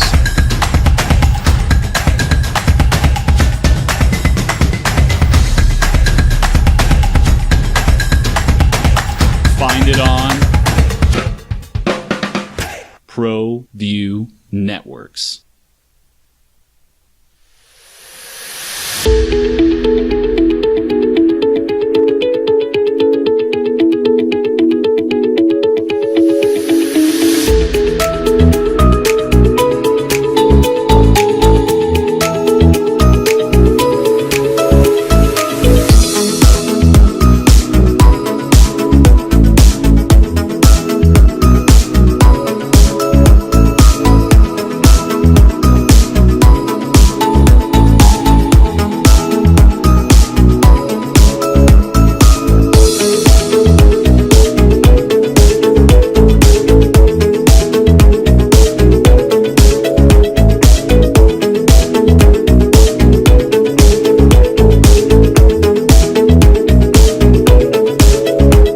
Hi, I'm Steve Stucker here for Dr. Robert Melendez and the Juliet Eye Institute.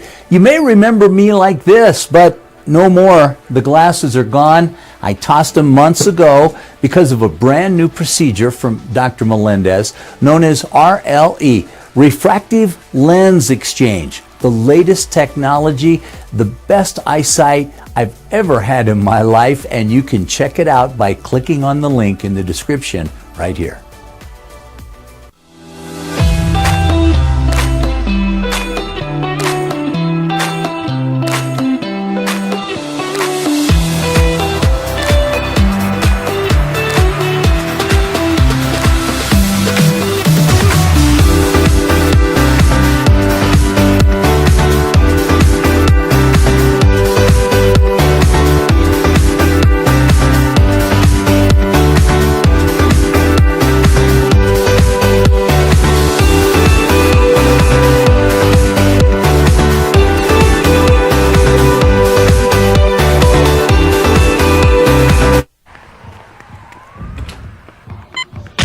These are more than just the sounds of a safe place to go after school. These are the sounds of interest being ignited and of mentors making an impact. At Boys and Girls Clubs, we don't do just one thing. We do whatever it takes to meet the needs of every kid who comes through those doors. Because whatever it takes is what it takes to build great futures. Great futures start here. We would like to thank the following sponsors for making this broadcast possible. Everguard Roofing and Solar. For nearly 20 years, Everguard Roofing and Solar has been working with New Mexicans to enhance their homes and businesses. For all your roofing and solar needs in New Mexico, call 821-9543.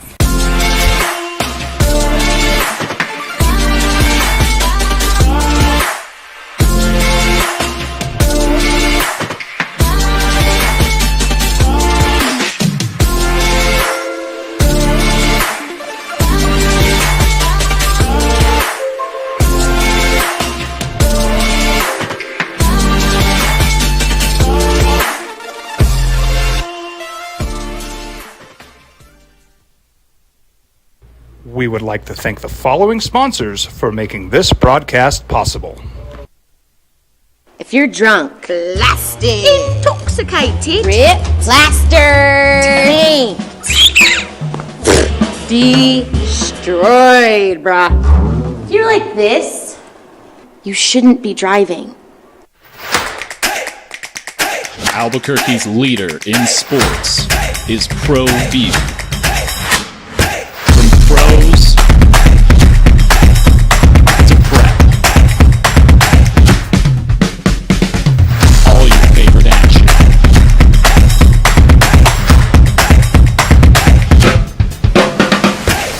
All your favorite talk shows.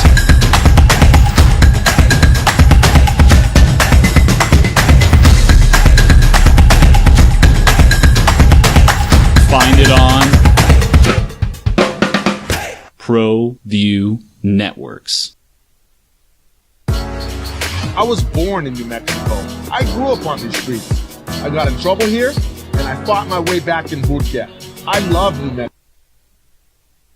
They're losing in Arizona 61-39 on a Saturday. They'll be at Auburn next week. New Mexico State is home. A rematch of the Conference USA championship game from a year ago as the Aggies open conference play. They will play Liberty. You get to watch it on ESPN2 if you don't have DirecTV. That'll be at Aggie Memorial Stadium on Saturday night. Opening drive, Jeff Symbieta and J.J. Buck. Coming off what I thought was a really, really good week one with so many good storylines and a lot of good opportunity in week two. We touched base with our good friend from CBS Sports, Jerry Palm. He joins us on The Sports Animal. Hello. There you are. Hello, Jerry. How you living?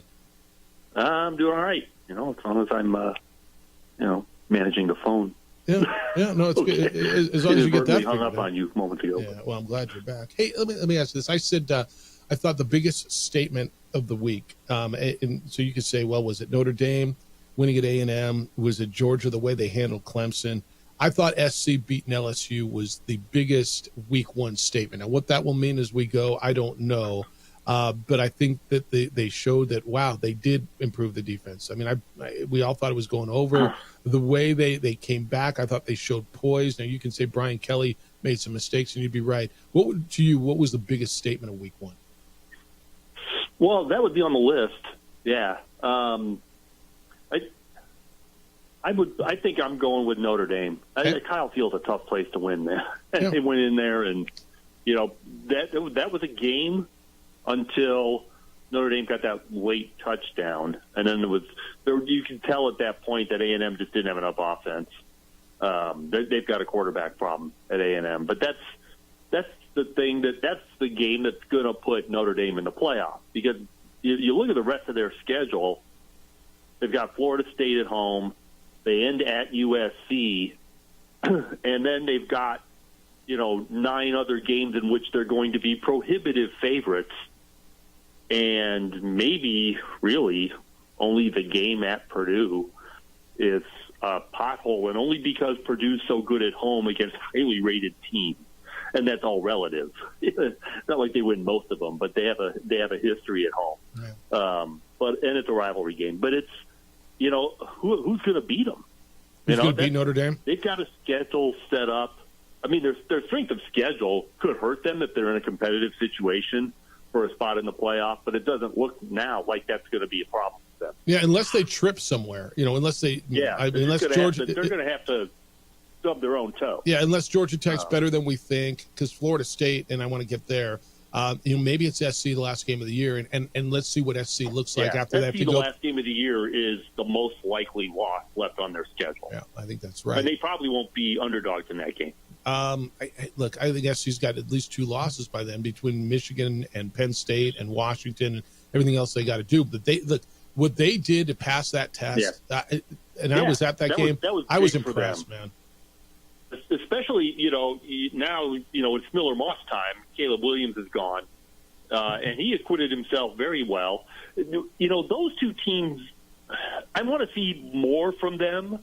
I mean, USC got the upper hand, no question. Both teams were better defensively, only because they couldn't help but be better defensively. Fair. They both lost tremendous quarterbacks. Yep. And USC seems to have filled that void a little better.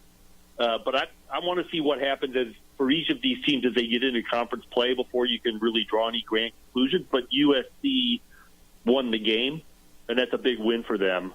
Just build some confidence going into this season. And LSU, they've got an SEC schedule, and USC's got a Big Ten schedule, and there's potholes for both of them ahead and a long season, then time for growth. So I kind of want to see where they go from here. But big win for USC for sure. He's Jerry Palm. CBS Sports is with us here on the Sports Animal.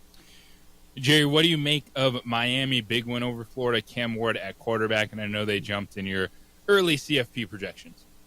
Yeah, they jumped because they're now the projected champion, so that puts them in the top 4. Cam Ward, obviously great game. I'm not sure which team this game says more about, maybe both of them. But Miami looks like a contender, at least, to win the league. That they look like the clear favorite to win the league because nobody else does.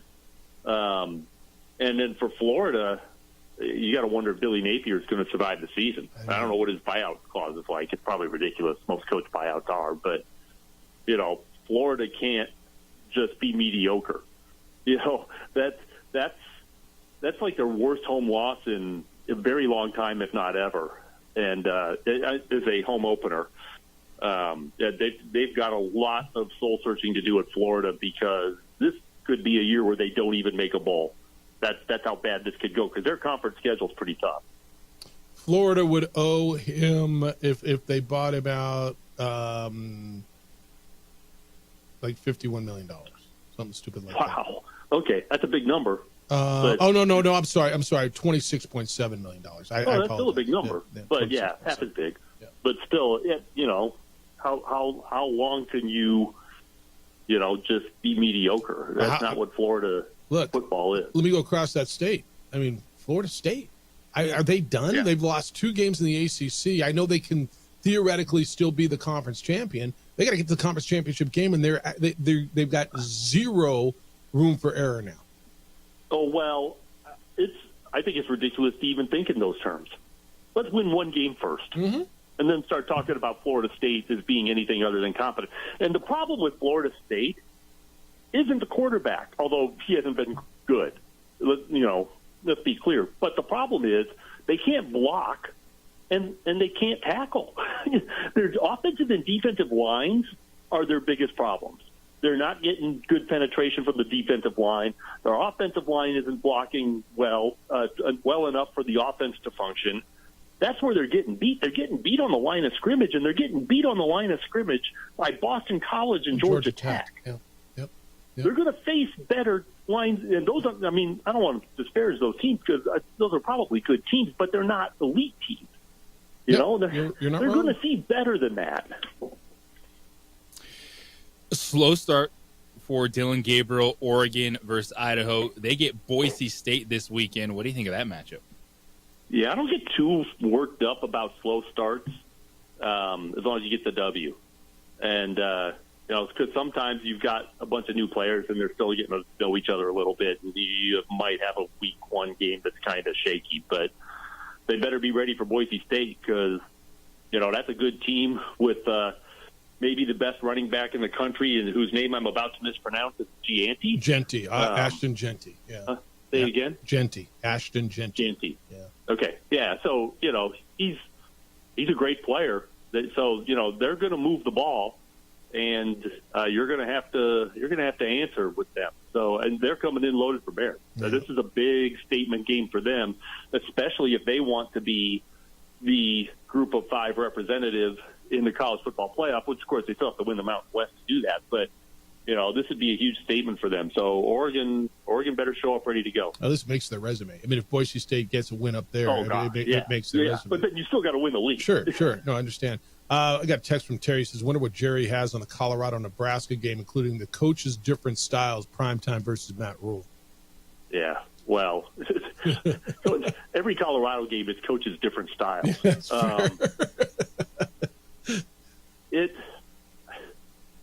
I like Nebraska. I like him at home. Colorado's going to have the best player on the field in Travis Hunter. That's unbelievable. They both have pretty good young quarterbacks. Of course, Nebraska's Raiola is a freshman, so he's been given the keys. Nebraska's defense is going to have to step up, and if they can, then I like Nebraska to win this game. But yeah, I could see this being close. Fourth quarter kind of a game. It's hard for me to buy into Colorado just yet. I kind of want to a little bit because there's some talent there, and I just don't feel like they've played up to that level. And I don't know if I trust Dion as a coach, but he's got some guys. But I trust Matt Rule more as a coach, and that's why I like Nebraska. Well, Jerry, we watched an incredible story the last couple seasons down in Las Cruces, led by Diego Pavia, and he goes and wins the game over at Virginia Tech for Vanderbilt. Just how big is that for Vanderbilt football? It's huge.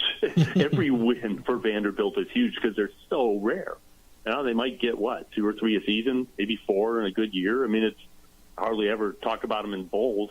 So that's tremendous.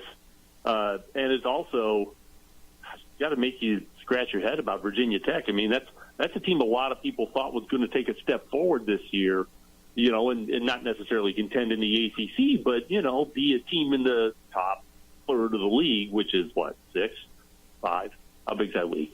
30? It's big, right? Yeah, they're all huge. But, that's a team that a lot of people thought was going to take a big step forward, and that is not how you start big step forward. So there's a lot of questions at Virginia Tech right now, but huge win for Vanderbilt. And, when you get so few games where you've got really chances to win, it's nice to get one maybe that people thought you couldn't win. Sure. Wasn't Virginia Tech ranked in the preseason? Yeah, they were. I don't know how to research this, but for the record, the SEC Offensive Player of the Week isn't from Alabama or Georgia or Tennessee. He went to high school in Albuquerque, New Mexico, at Volcano Vista High School. I mean, for your story, I don't know I don't know how to research if that's ever happened before. But well, Vanderbilt kids don't get that award a lot. Yeah, it's it's the first time, I think. Lastly, game day is going to be there. Fox's pregame show is going to be there. You have the national champions in Michigan hosting the number 3 team in the nation in Texas.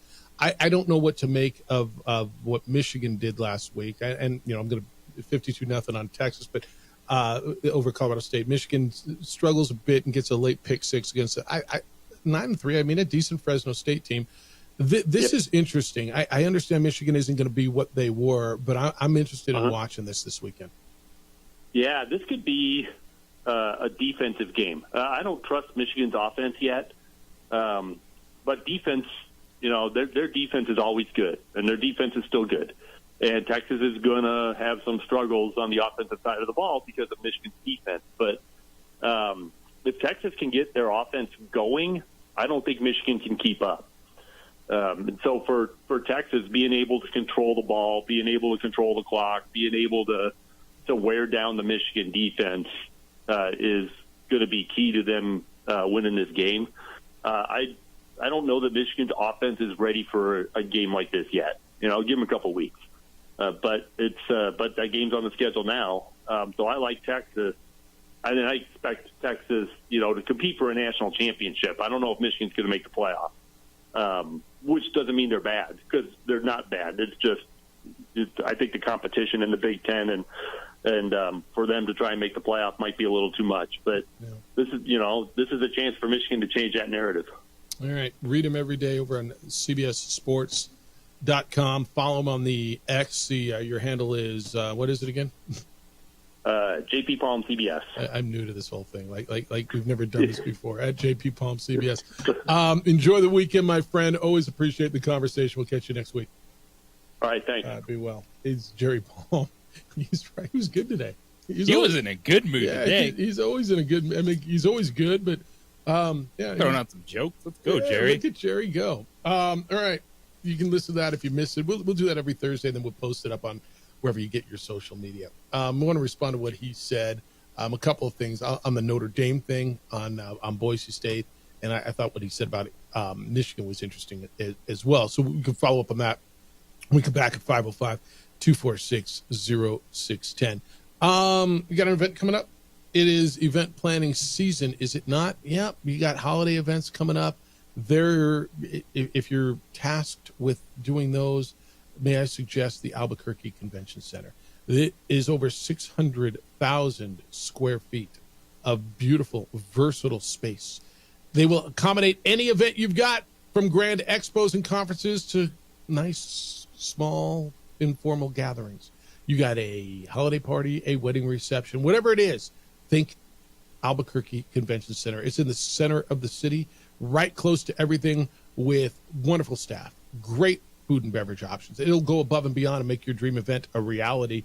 The interior walls are decorated with local art pieces, delectable food and beverage options, and a parking structure adjacent to the facility that makes it easy to get in and out.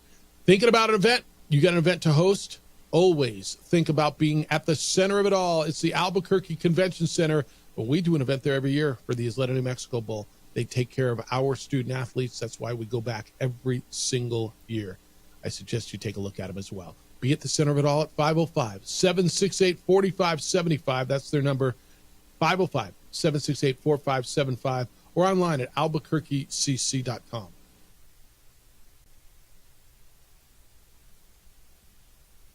We would like to thank the following sponsors for making this broadcast possible.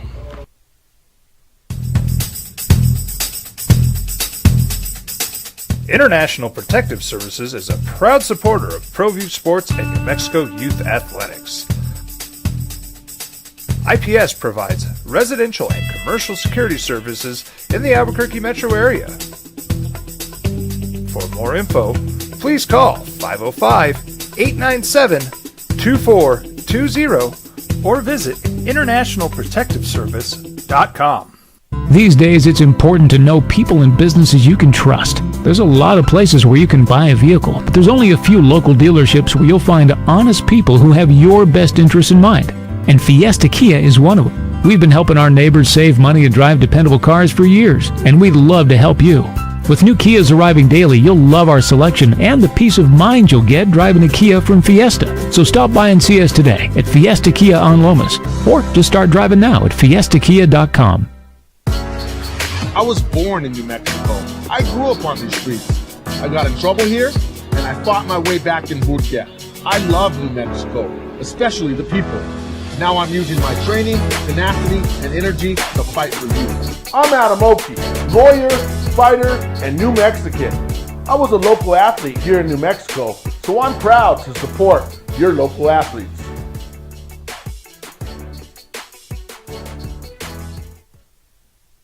We would like to thank the following sponsors for making this broadcast possible. Hi, I'm Steve Stucker here for Dr. Robert Melendez and the Juliet Eye Institute. You may remember me like this, but no more. The glasses are gone. I tossed them months ago because of a brand new procedure from Dr. Melendez known as RLE, Refractive Lens Exchange. The latest technology, the best eyesight I've ever had in my life, and you can check it out by clicking on the link in the description right here.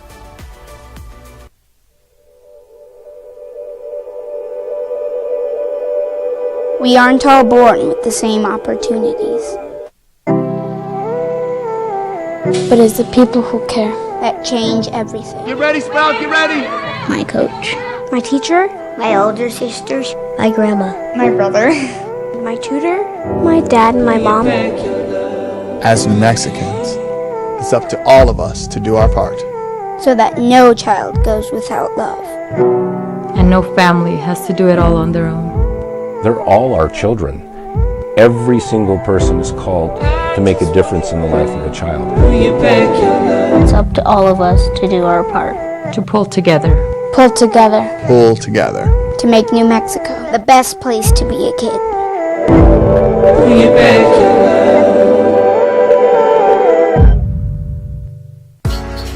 I was born in New Mexico. I grew up on these streets. I got in trouble here, and I fought my way back in boot camp. I love New Mexico, especially the people. Now I'm using my training, tenacity, and energy to fight for you. I'm Adam Oki, lawyer, fighter, and New Mexican. I was a local athlete here in New Mexico, so I'm proud to support your local athletes.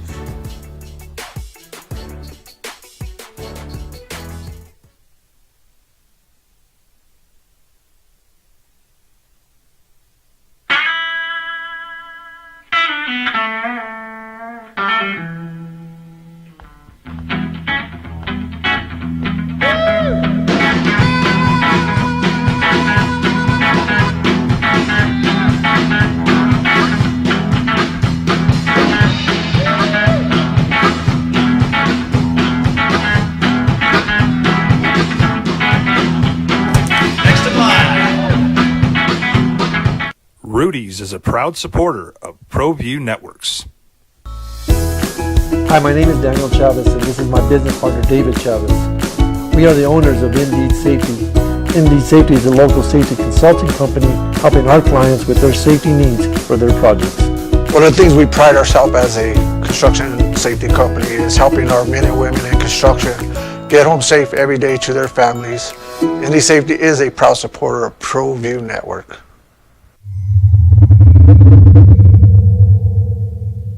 Hi, I'm Steve Stucker here for Dr. Robert Melendez and the Juliet Eye Institute. You may remember me like this, but no more. The glasses are gone. I tossed them months ago because of a brand new procedure from Dr. Melendez known as RLE, Refractive Lens Exchange. The latest technology, the best eyesight I've ever had in my life, and you can check it out by clicking on the link in the description right here. Young driver, this one. Hard to get her out. She'd been drinking. This one. Both of them gone. They'd been drinking, and he drove clear off the road. This was my family. Drunk driver hit us. And my wife and our daughter, they didn't make it. Don't sacrifice quality and flavor when you're in a hurry. Golden Pride offers ribs, fried chicken, red and green chili breakfast burritos, and Frontier sweet rolls. 4 great locations, or visit us online at goldenprideabq.com. Golden Pride Barbecue Chicken and Ribs are proud supporters of ProView Sports. Well, I'm going to the Frontier, walk up to the cashier, order up a root beer and a number 1. Cover it with green stuff, 1 scoop is not enough. Find a booth is real tough, back by the Duke. Meet my family, meet my friends in the quirkiest restaurant I have ever been. All of Albuquerque's favorite spot, it's the Frontier Restaurant. The Frontier Restaurant is a proud supporter of ProView Networks. Appreciate Jerry spending some time with us. You can read him every day over on CBSSports.com. JJ, he had the best take on Florida State I've heard so far. You know, Florida State was top few in the country. They were in many people's playoff as the ACC champion. And they started out 0-2. They lost to Georgia Tech and they lost to Boston College. One in Ireland, one at home. And so the question has been, are they done? And he said, I think it's ridiculous to even ask the question. He says that first they got to prove they can tackle. And they, like, why are we even talking about them as a playoff team? And the reason is because they were in all the preseason polls, which totally supports most of our thought that preseason polls are stupid. They're useless. Start giving me polls in mid-October. And they will give you the polls that matter. No, that's later. The one that matters. Yeah, the CFP poll. Yeah. He's not wrong, man. He show me you can block and tackle and beat someone. And to his point, maybe Boston College and Georgia Tech are going to be good. They're better football team, but they're not elite. Either is Florida State. Obviously. You can't. This is where you run into that problem as you point out preseason rankings. They didn't just return everyone from last year's team. They had multiple players drafted. Trey Benson, Jared Verse. Yes. Like 2 players went to the Rams defense in the first 2 rounds. Like, so what you're banking on what? Yeah, that they refilled or restocked, but DJ Ukulele, he hasn't been lighting it up wherever he's been. Clemson, Oregon State. DJ, I know it's not his last name. Yeah, Uyunglele. I like calling him Ukulele. That's it. Call what you wish. Yeah. They were the most overrated team to start the season. That was not the same team that went 12-0 last year. I think the Paul Feinbaum said their due to New Mexico. Quarterback that was hurt was drafted by the Jets. Yeah. One of the national guys, I think, was trying to put us down and said, yeah, they'll play in the New Mexico Bowl. Okay. Bring them on. That's right. That's kind of my point. All right, 505-246-0610 as we hit the top of the hour. Got the latest of the NFL as we're at opening day for you. Give you the latest injury stuff, which you got on tonight's game. And is Travis Kelce in for a diminished role as his team starts the season tonight? Not with. By the way, there were reports that evidently have been debunked in the Daily Mail that him and Taylor Swift are breaking up on September 28th. Evidently, that's a false report. Very specific. Quite. But everything she does is quite specific. So, but evidently that's false. But would he take a lesser role as he ages in that offense? It's the opening drive. Jeff Symbieta, JJ Buck on 95.9 FM and AM 610, the Sports Animal.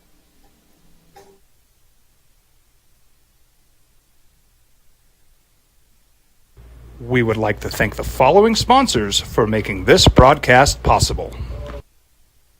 Teenagers love a party, especially during prom and graduation season. Often, alcohol is involved. Some parents think that hosting a party with alcohol in their home will keep the kids safe, but it's wrong and it's illegal. As a parent, to allow your teenagers' underage friends to consume alcohol on your property is a felony. Parents who host lose the most. Don't be a party to teenage drinking. This is a program of the Drug Free Action Alliance. For more information, go to burnco.gov/do-not-host.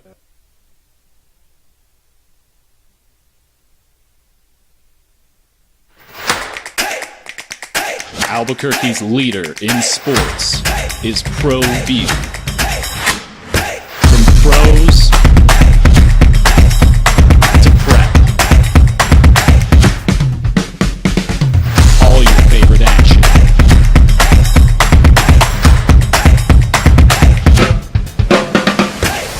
All your favorite talk shows.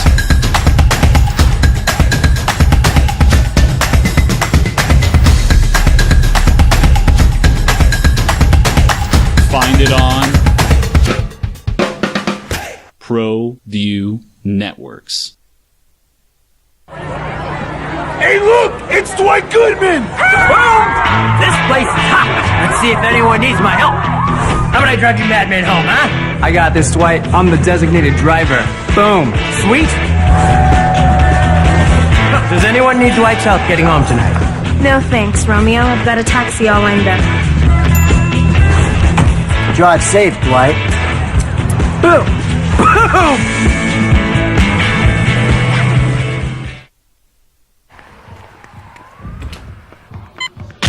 These are more than just the sounds of a safe place to go after school. These are the sounds of interest being ignited and of mentors making an impact. At Boys and Girls Clubs, we don't do just one thing. We do whatever it takes to meet the needs of every kid who comes through those doors. Because whatever it takes is what it takes to build great futures. Great futures start here. These days, it's important to know people and businesses you can trust. There's a lot of places where you can buy a vehicle, but there's only a few local dealerships where you'll find honest people who have your best interests in mind. And Fiesta Kia is one of them. We've been helping our neighbors save money and drive dependable cars for years, and we'd love to help you.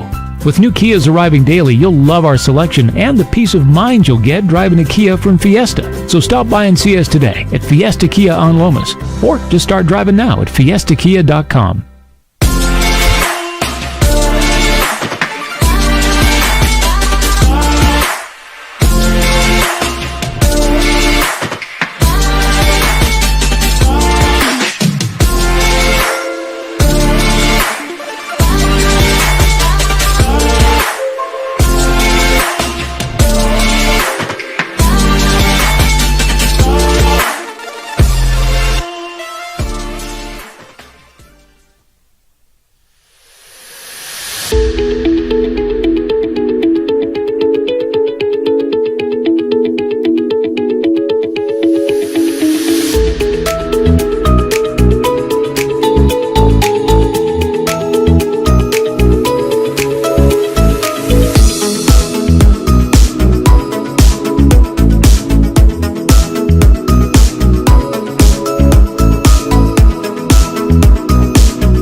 now. If ship jumping was an Olympic sport, Jim Harbaugh would take the gold. He acted as if he knew nothing about the sign stealing scandal. And you know why that is? Because they've got nothing on him. He's in the NFL, he's untouchable, and he knows it. On 95.9 FM and AM 610, the Sports Animal. Westwood One presents memorable moments in NFL postseason history. We would like to thank the following sponsors for making this broadcast possible. Washington faced a 4th and 1 at the Dolphin 43-yard line.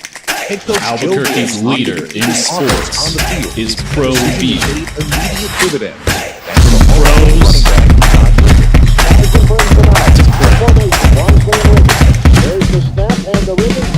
all your favorite action.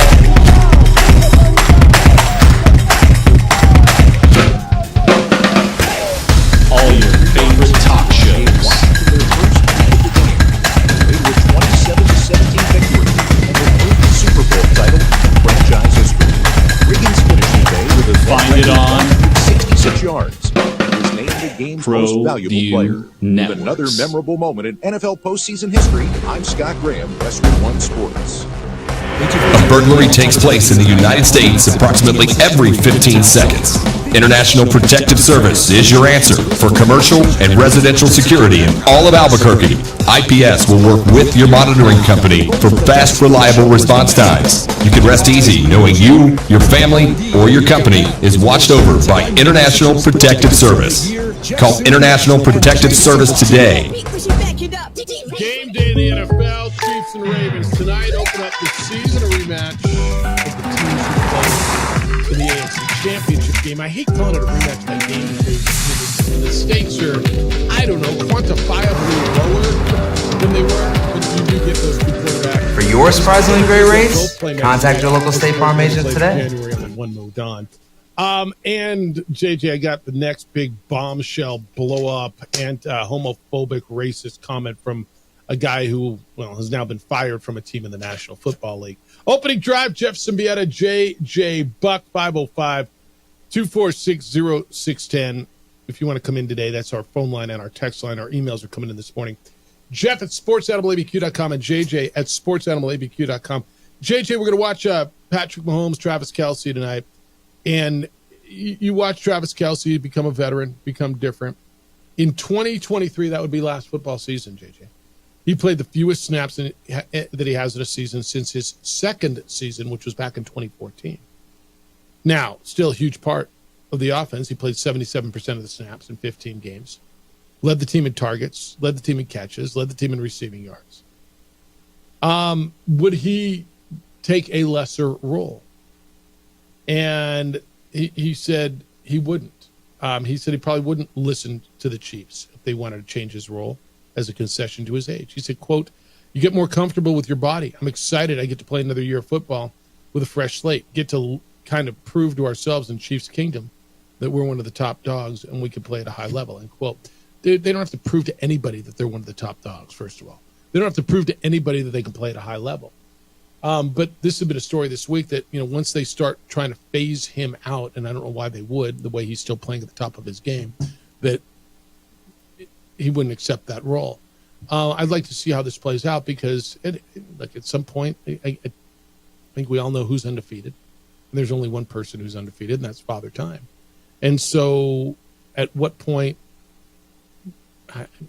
do you phase him out? I mean, we're not there. He's 34 years old. You don't phase him out, but there has to be a legit conversation that you want to continue to play at a high level. Like Travis Kelce can't be doing 110% every single week. He's not going to do that. That's fine. But game planning, because that team is all about history in the playoffs. Right. I don't think it's crazy to think about load managing Travis Kelce in certain situations in the regular season. Not taking him completely out, maybe a couple series here or there, because he's still Mahomes' BFF and the biggest difference maker on that offense in the postseason. Well, he's where you go when you need something, right? And it's amazing how that dude is always freaking open. When you talk about the insane offensive minds, and everybody says, well, yeah, look at the numbers, look at Sean McVay. Okay, but what makes them great? When you got that dude, and Patrick Mahomes and Travis Kelce. And a lot of times you look at great quarterback receiver combinations and you see the quarterback throwing the receiver open, right? That's not usually, I'm not telling you never, that's not usually the case here. How many times have you watched a Chiefs game in a key situation and you and me and everybody else knows it's going to 87, and when they throw it to him, you're like, how is that dude so open? And that's scheme. Remember Bob Davey used to use the term scheme all the time, right? Schematically. And people said, yeah, whatever. That is scheme. That's Andy Reid's genius. That was Eric Bieniemy or whoever was constructing that offense to continually find ways to scheme and get that dude open. It's amazing to me. Yeah, and a lot of it too is the feel and finding the zones, and Travis Kelce knowing where to be, and Mahomes able to find him, because a lot of that stuff is off script. Just settling in, getting by defenders, in between defenders, always open. Yeah. All right, so you got that tonight. JJ, here's the NFL's newest scandal. This just dropped about 20 minutes ago.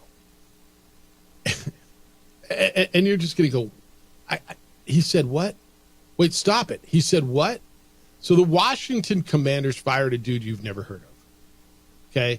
You'll hear his name a lot. His name is Rael Entienne. He was the vice president of content for the Washington Commanders. He was fired today. Made comments about the team's players being anti-gay, accused Dallas Cowboys owner Jerry Jones of being racist and anti-gay. The way this came out is going to make all of you wonder who you're talking to. So there's a social media video from this media group called O'Keefe Media Group. Okay. He met this reporter on a dating app called Hinge. And Entienne, this now former VP of content, met the reporter twice at local restaurants. And according to this guy named James Keefe, who's the CEO of O'Keefe Media Group, so I don't know if this was a setup. Obviously it was, right? These interviews took place at a restaurant in Washington, D.C. in June, and they're just now being released. The Commanders released a statement saying the language used in the video runs counter to our values at the Commanders organization. And you're like, okay, let me hear it. All right. Evidently, this Entienne guy told the undercover reporter that, quote, and every time I give you one of these quotes, you're just going to say, stop. Okay. Quote, over 50% of our roster is white, religious, and God says F the gays. Bleep the gays. Their interpretation, I don't buy any of that. Another big chunk is low-income African Americans that comes from a community that is inherently very homophobic. End quote. Okay, that's a start. On the video, he said some of the players are dumb as hell. That's a quote. He said some who were smart don't stay that way after getting hit in the head too many times. And he said those who get their heads knocked around a few times are more susceptible to conspiracy theories. All right, continue. Keep talking, young fella. He says, quote, I don't think the commissioner of the NFL hates gay people, hates black people. Jerry Jones, who really runs the NFL, I think he hates gay people and black people, end quote. All right. The guy goes on. He called the league's social justice initiatives performative. Quote, it's not done out of the goodness of their heart. It's done because George Floyd changed the game.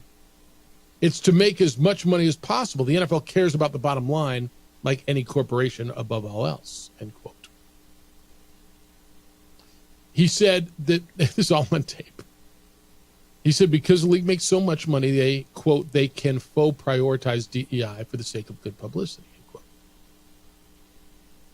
And then he went on and he told this undercover reporter who he thought he was dating that, quote, most of the fans are high school educated alcoholics and mouth breathers, end quote. That's all y'all.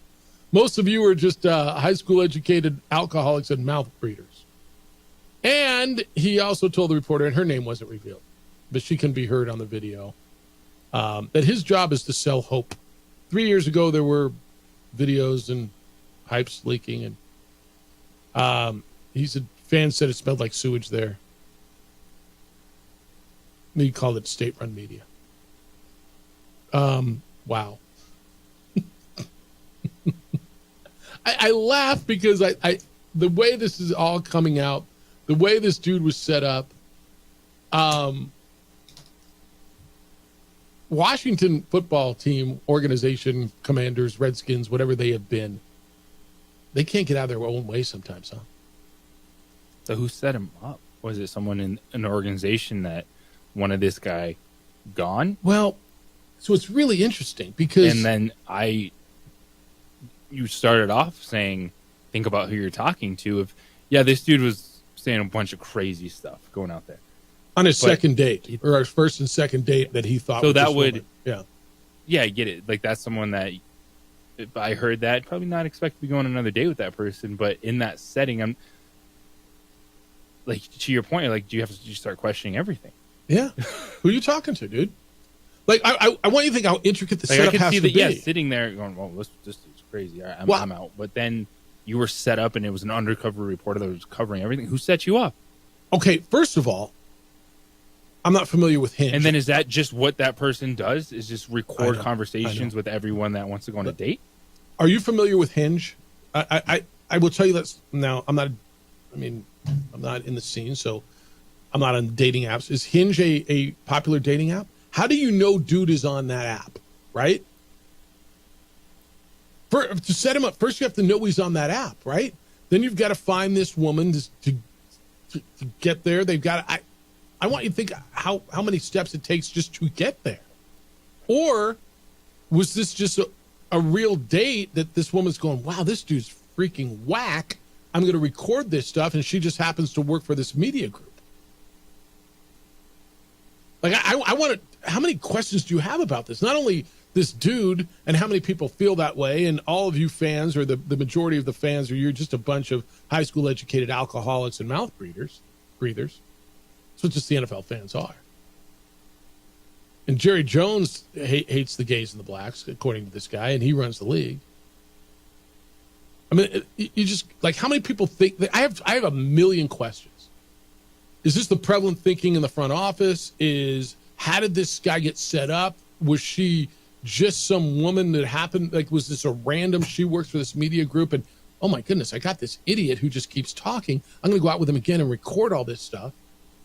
Was it just random and dude just happened to hit the wrong date, swipe the wrong way on his damn app? And I mean, I got a zillion questions coming, but every time I read another paragraph in this story, I'm like, dude, stop talking. No? Well, yes. It's a bunch of terrible things. Yeah, this will blow up on opening week. And it's kind of probably not a coincidence that this happened in June and it was just released opening week. That's when it came out, and that's when they decided that they were going to fire their dude. All right, 505-246-0610. Happy opening day to you with that. It's the opening drive on 95.9 FM and AM 610, the Sports Hour. This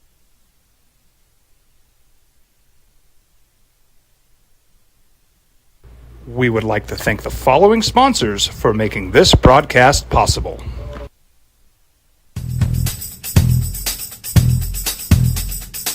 International Protective Services is a proud supporter of ProView Sports and New Mexico Youth Athletics. IPS provides residential and commercial security services in the Albuquerque metro area.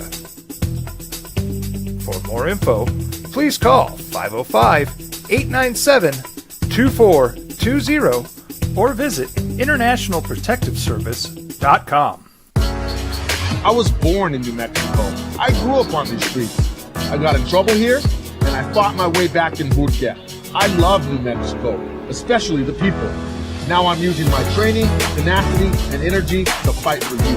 I'm Adam Oki, lawyer, fighter, and New Mexican. I was a local athlete here in New Mexico, so I'm proud to support your local athletes.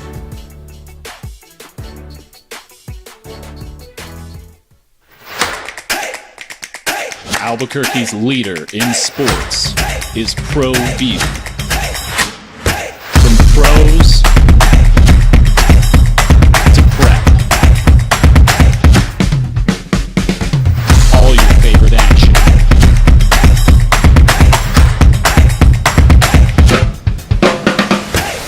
All your favorite talk shows.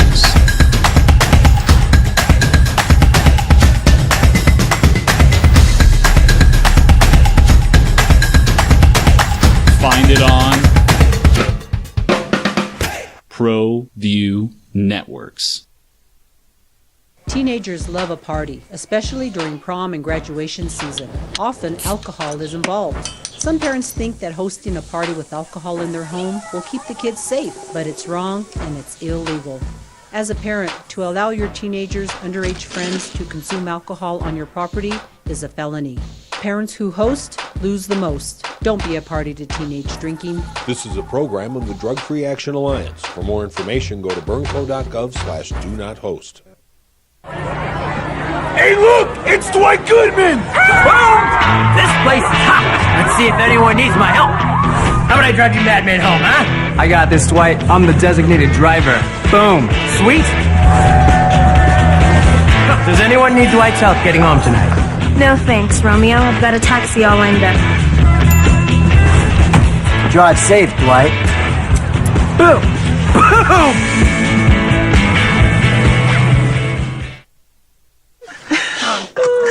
Seriously? You expect me to drive while you aren't wearing seatbelts? What's the worst that can happen?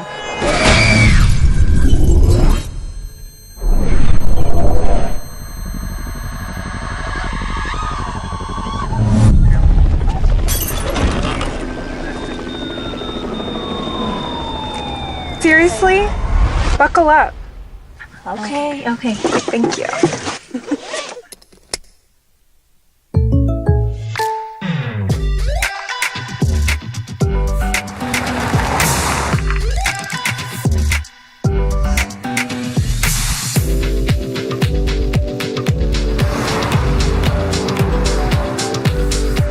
For your surprisingly great rates, contact your local State Farm agent today.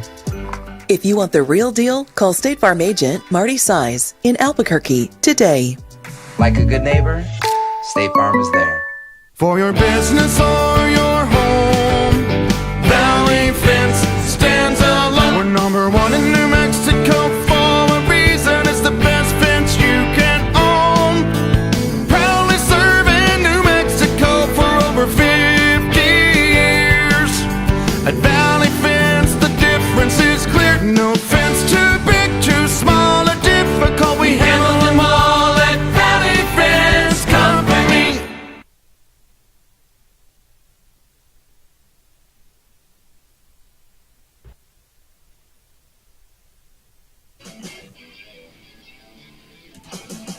I mean, I'm just thinking so many things coming out that last story. Dude goes out on, just be careful who you're going out with and what you say. Holy smoke. 505-246-0610. Jeff Symbieta and JJ Buck. It's the opening drive on 95.9 FM.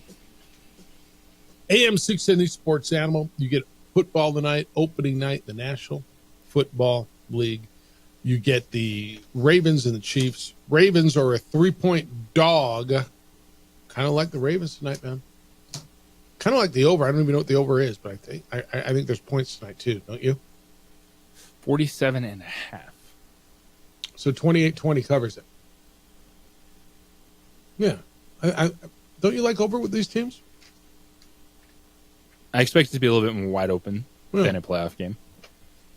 I like the over and I like the Ravens. With both these teams stout defensively, but we're talking about the best quarterbacks in the league making plays. I'm really interested to see if how the Ravens run game looks going from good running backs to someone in Derrick Henry that still has elite skills. Like that is someone still bust off an 80-yard run, still going to run over people in a run scheme that you do have to account for. Lamar Jackson, and then Patrick Mahomes, he's going to make plays. But all of a sudden, you have the emergence of Rashee Rice, who's not suspended yet. Nope. Probably happen next season. Travis Kelce and Xavier Worthy. I'm really... You can make an argument right now The Ravens are the most difficult team in the NFL to defend in the red zone or in short yardage situations.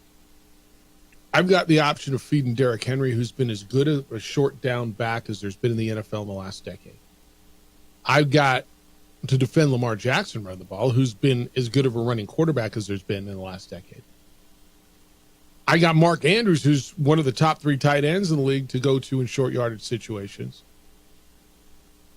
I mean, dude, they're really, really, really good. Or they should be. They are really good. Yeah. Now let's see how their receivers flourish. What is the growth of Zay Flowers and Rashad Bateman this year? You got a veteran in Nelson Aguilar there who makes big plays at times. And they could be really... I like the higher on Aguilar. I do too. Receiving total, it's like 17.5. One it? catch, 20 yards. Done. Boom, lock it in. Have they play your game, there. By the way? What's your game? Underdog? Underdog Fantasy. Yeah. Check it out. Underdog Fantasy, the mobile app, online. It's a lot of fun. I've been having really good success with WNBA action this week. But it's all sports. You go in there, of course, baseball, college football, NFL. They got a lot of specials, too, for opening weekend, like free picks, essentially, like just 0.5 yardage total for players, just so you can get one in, and then you stack your lineups on top of that, going higher or lower with the player stat projections. You use promo code JJBuck when you sign up. Yeah, do that. So it's Underdog is the app? Underdog Fantasy. Yeah, go hit that. All right. There's been a lot of talk about Davante Adams. Is the former Fresno State star still an elite receiver in the NFL? I think the answer is yes. There's been a lot of talk that he's unhappy in his situation because he's in Vegas and they don't have a premier. They don't have a big name quarterback. It's Gardner Minshew. Quote from Adams yesterday about the claims that he's unhappy in Vegas. This is his quote. At the end of the day, the facts are the facts, and that is not a fact. I've probably spoken to Deshaun Jackson maybe 3 or 4 times in my life, and I've never had a conversation about this with him. And I put that on my kids. I've never spoken to him about anything. End quote. Evidently, Jackson, who played for the Raiders in 2021, was on the Colin Cowherd show, and he said that he believed Davante Adams was frustrated and unhappy in Vegas. And again, be careful what you say and who you're talking to, right? And there's no hidden camera when you're on with Colin Cowherd. You know that's on the record. And he had I think the fact that he had to go clarify this is a bit concerning.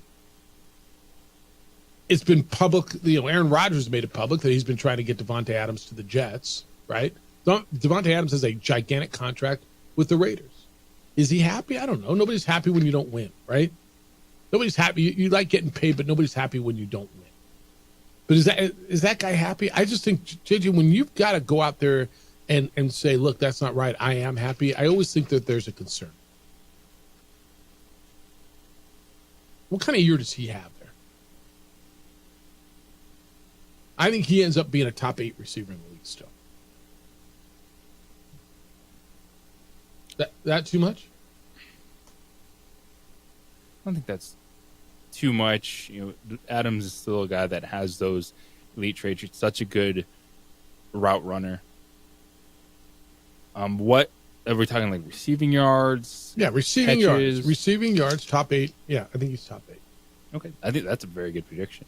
He was 15th. Yeah, last year, but still over 100 catches with Aiden O'Connell receptions. Yeah, and you're like, all right, who could take a step back? That's in front of him. Well, I think Keenan Allen will take a step back, and Davante Adams is still a guy to trust in of being that type of playmaker in an offense this season. Well, where else are they going? They got a rookie tight end who they really believe in, right? Who evidently is questionable going into this week. And where else are they going as far as when you look at the Raiders and say, they're going to – Davante Adams had 175 targets last season. He's going to be a target hog for Gardner Minshew. Jacoby Myers, Brock Bowers, Michael Meyer, the 2 tight end sets are going to be options in the passing game, but Minshew is going to lock into Adams. When you talk about what do you need, hey, maybe things are breaking down, it's 3rd and 11, just throw it up, it's going to Adams. Yeah, I think that's where they're going to go, and I think they're going to have a lot of success doing that. Raider fan, though, I mean, it's something to watch. it certainly is something to watch as you go through and get started with the Chargers this week. Speaking of the Chargers, they got an update on their quarterback who has been on the injured list with the foot issue, what he has to say. And the Dodgers get one of their pitchers back as we stare down the barrel of the playoffs. Get into some of that when we come back. 505-246-0610 is how to get here. Hey, who's watching your house? Who's watching your business when you're not there? Hope it's the good guys, not the bad guys. You know property crime is real. You hear about it all the time. If you've not been a victim of it, you know someone who has. International Protective Service is private, affordable security. I've trusted them for years to watch my home. My neighbors do as well. And so many real retailers around Albuquerque and Santa Fe have IPS officers protecting what they've worked so hard to build. Why? Because IPS works. They keep the bad guys away, and many times they'll catch the bad guys in the act, and they detain them until the police come. Look, police have a lot of calls, and they don't have enough officers. That's where IPS comes in. They're there within 7 minutes of your alarm going off. Police may take hours. IPS has cameras. They'll install cameras. They install alarms, and they monitor those alarms and monitor those cameras. It raises the level of security around your home or business. So who's watching your home? Don't let it be the bad guys. I know you can't prevent all the crime, but if you've got no protection, you're way more likely to be victimized. Phone number for IPS is 505-897-2420. 505-897-2420. They're online at ipsglobal.com. Passionate about making Albuquerque and Santa Fe better and safer places to live and work.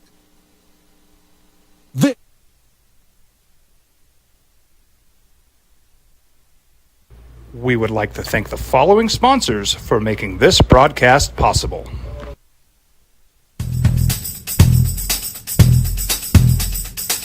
International Protective Services is a proud supporter of ProView Sports and New Mexico Youth Athletics.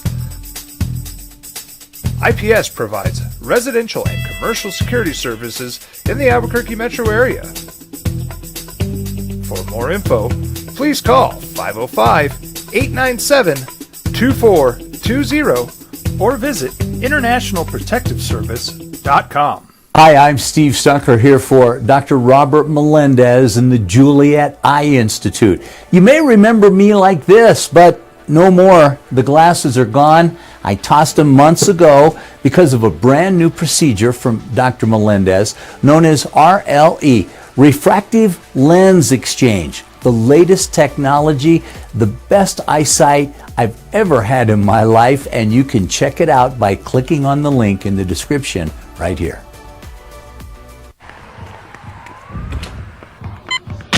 These are more than just the sounds of a safe place to go after school. These are the sounds of interest being ignited and of mentors making an impact. At Boys and Girls Clubs, we don't do just one thing. We do whatever it takes to meet the needs of every kid who comes through those doors. Because whatever it takes is what it takes to build great futures. Great futures start here.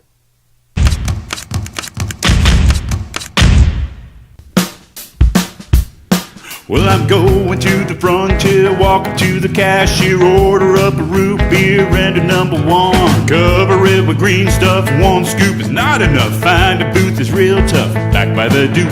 Meet my family, meet my friends in the quirkiest restaurant I have ever been. All of Albuquerque's favorite spot, it's the Frontier Restaurant. The Frontier Restaurant is a proud supporter of ProView Networks.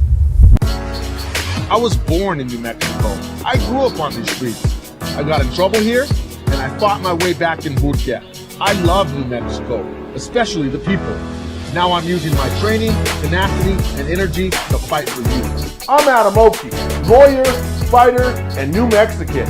I was a local athlete here in New Mexico, so I'm proud to support your local athletes.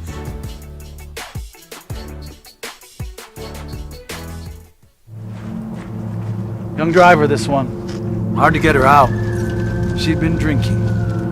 This one. Both of them gone. They'd been drinking, and he drove clear off the road. This was my family. Drunk driver hit us. And my wife and our daughter, they didn't make it. to be in just fine.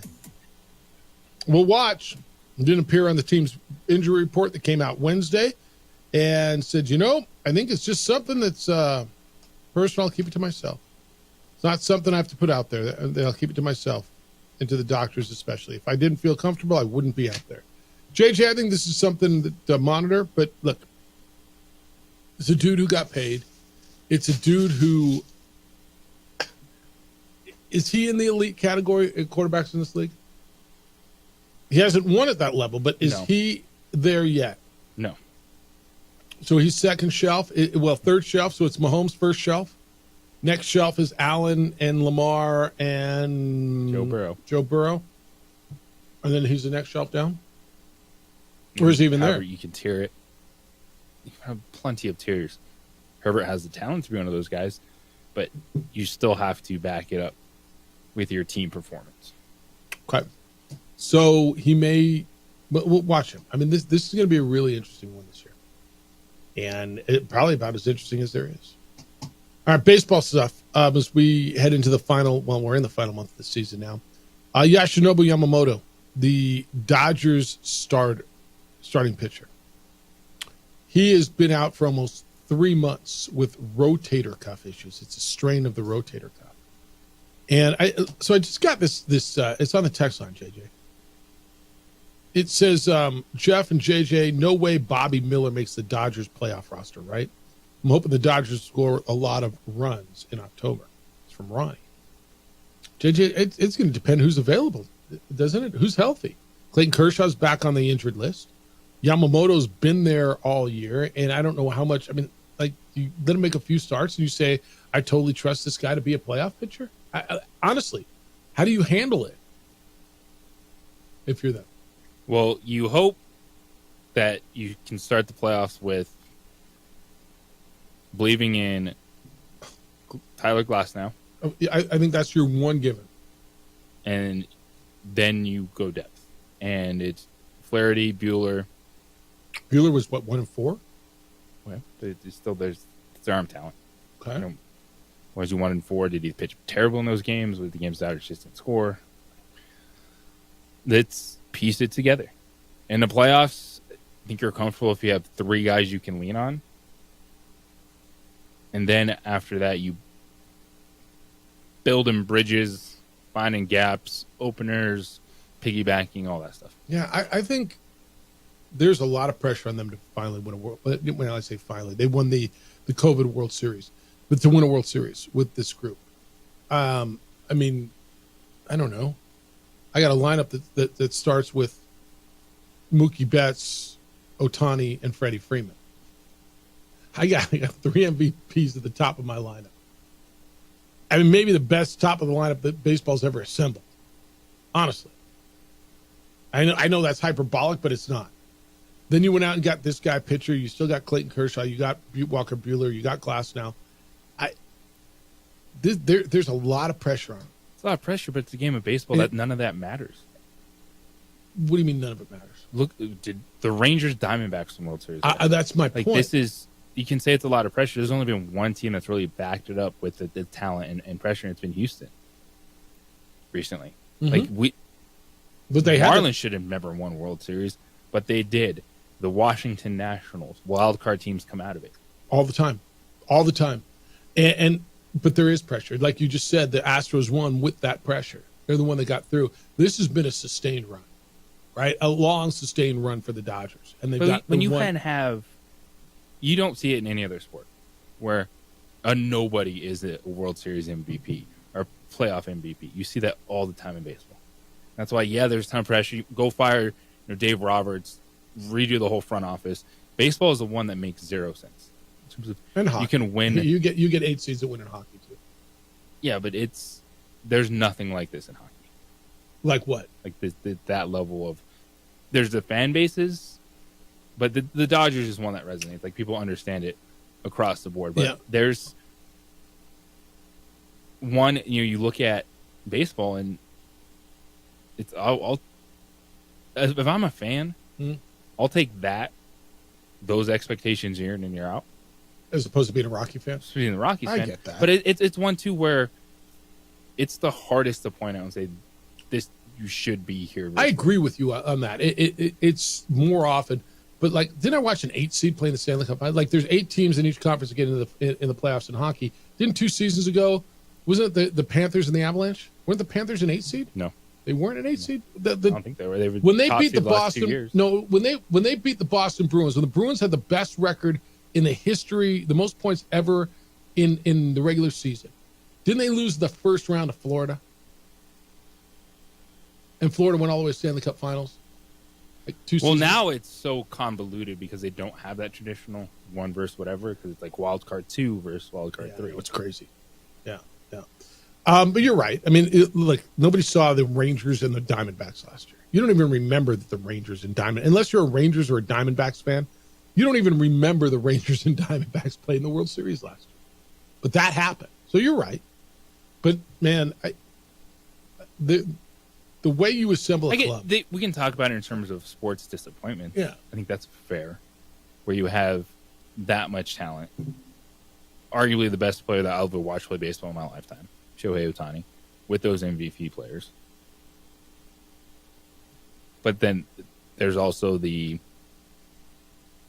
if you have your pitching staff get hurt, there's only so much you can do even when you're the Dodgers. Yeah. Yeah, and look, crazy stuff happens, and the Dodgers pitching staff has been injured. And I watch it all the time.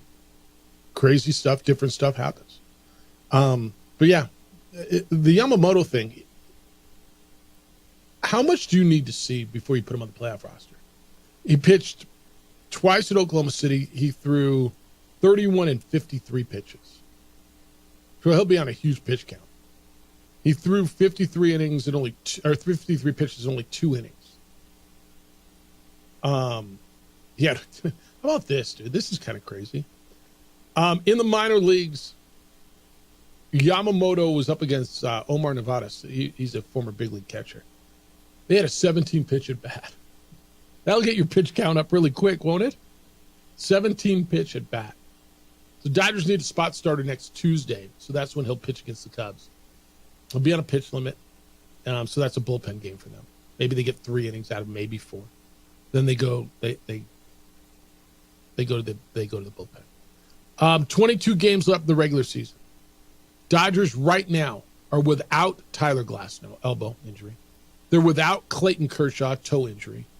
They don't know whether there's going to be full strength time in the postseason for Yamamoto. So right now their rotations: Walker Buehler, Jack Flaherty, Bobby Miller, and Gavin Stone. So it goes back to the text. No way Bobby Miller makes the playoff roster, man. Where are you going? Somebody's got to pitch, right? To say no way he makes a playoff roster, I think that's wrong. Now, when Yamamoto was playing, he was 14 starts and he had a 2.92 ERA. Pretty good. And part of it was that first game, that disastrous first game in Korea where the Padres lit him up. So the 13 starts after that, he was 2.34. Or I'm sorry, it was in Korea. Yeah. This guy, I mean, we'll see. But yeah, to say Bobby Miller won't make the roster, I know, man. They need arms. Somebody's got to start. Somebody's got to pitch, and it may be him.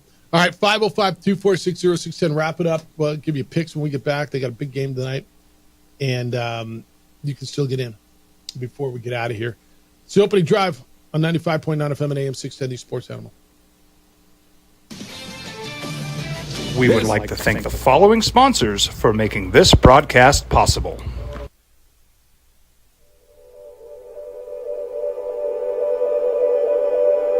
We aren't all born with the same opportunities.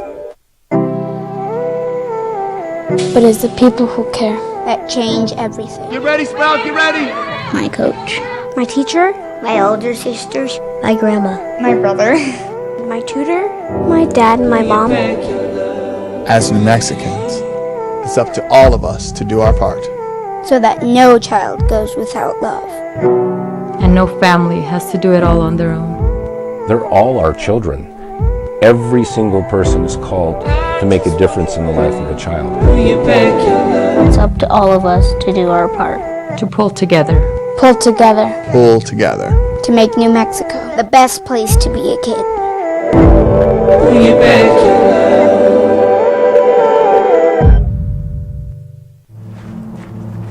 Young driver, this one.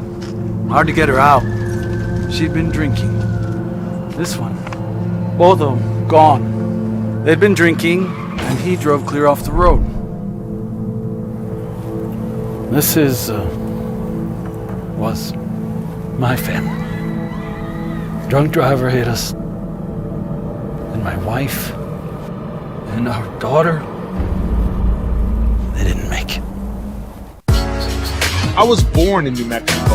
I grew up on these streets. I got in trouble here, and I fought my way back in Burquia. I love New Mexico, especially the people. Now I'm using my training, tenacity, and energy to fight for you. I'm Adam Oki, lawyer, fighter, and New Mexican. I was a local athlete here in New Mexico, so I'm proud to support your local athletes.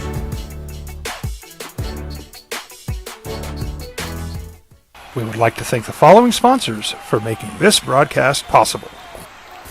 Everguard Roofing and Solar. For nearly 20 years, Everguard Roofing and Solar has been working with New Mexicans to enhance their homes and businesses.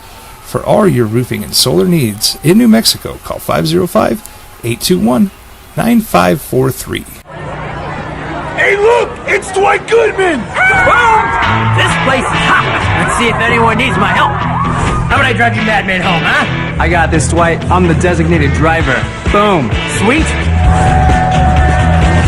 Does anyone need Dwight's help getting home tonight? No thanks, Romeo. I've got a taxi all lined up. Drive safe, Dwight. Boom! Boom! Teenagers love a party, especially during prom and graduation season. Often, alcohol is involved. Some parents think that hosting a party with alcohol in their home will keep the kids safe, but it's wrong and it's illegal. As a parent, to allow your teenagers' underage friends to consume alcohol on your property is a felony.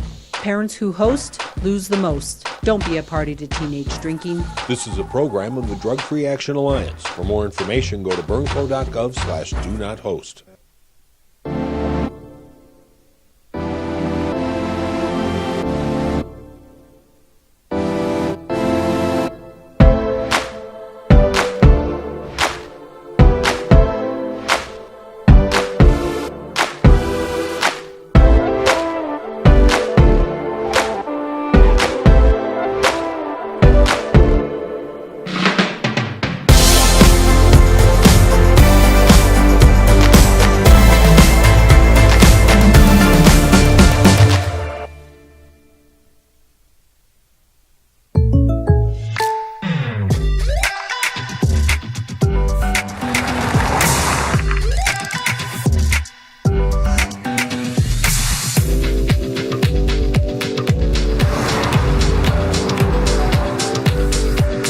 Your surprisingly great rates? Contact your local State Farm agent today.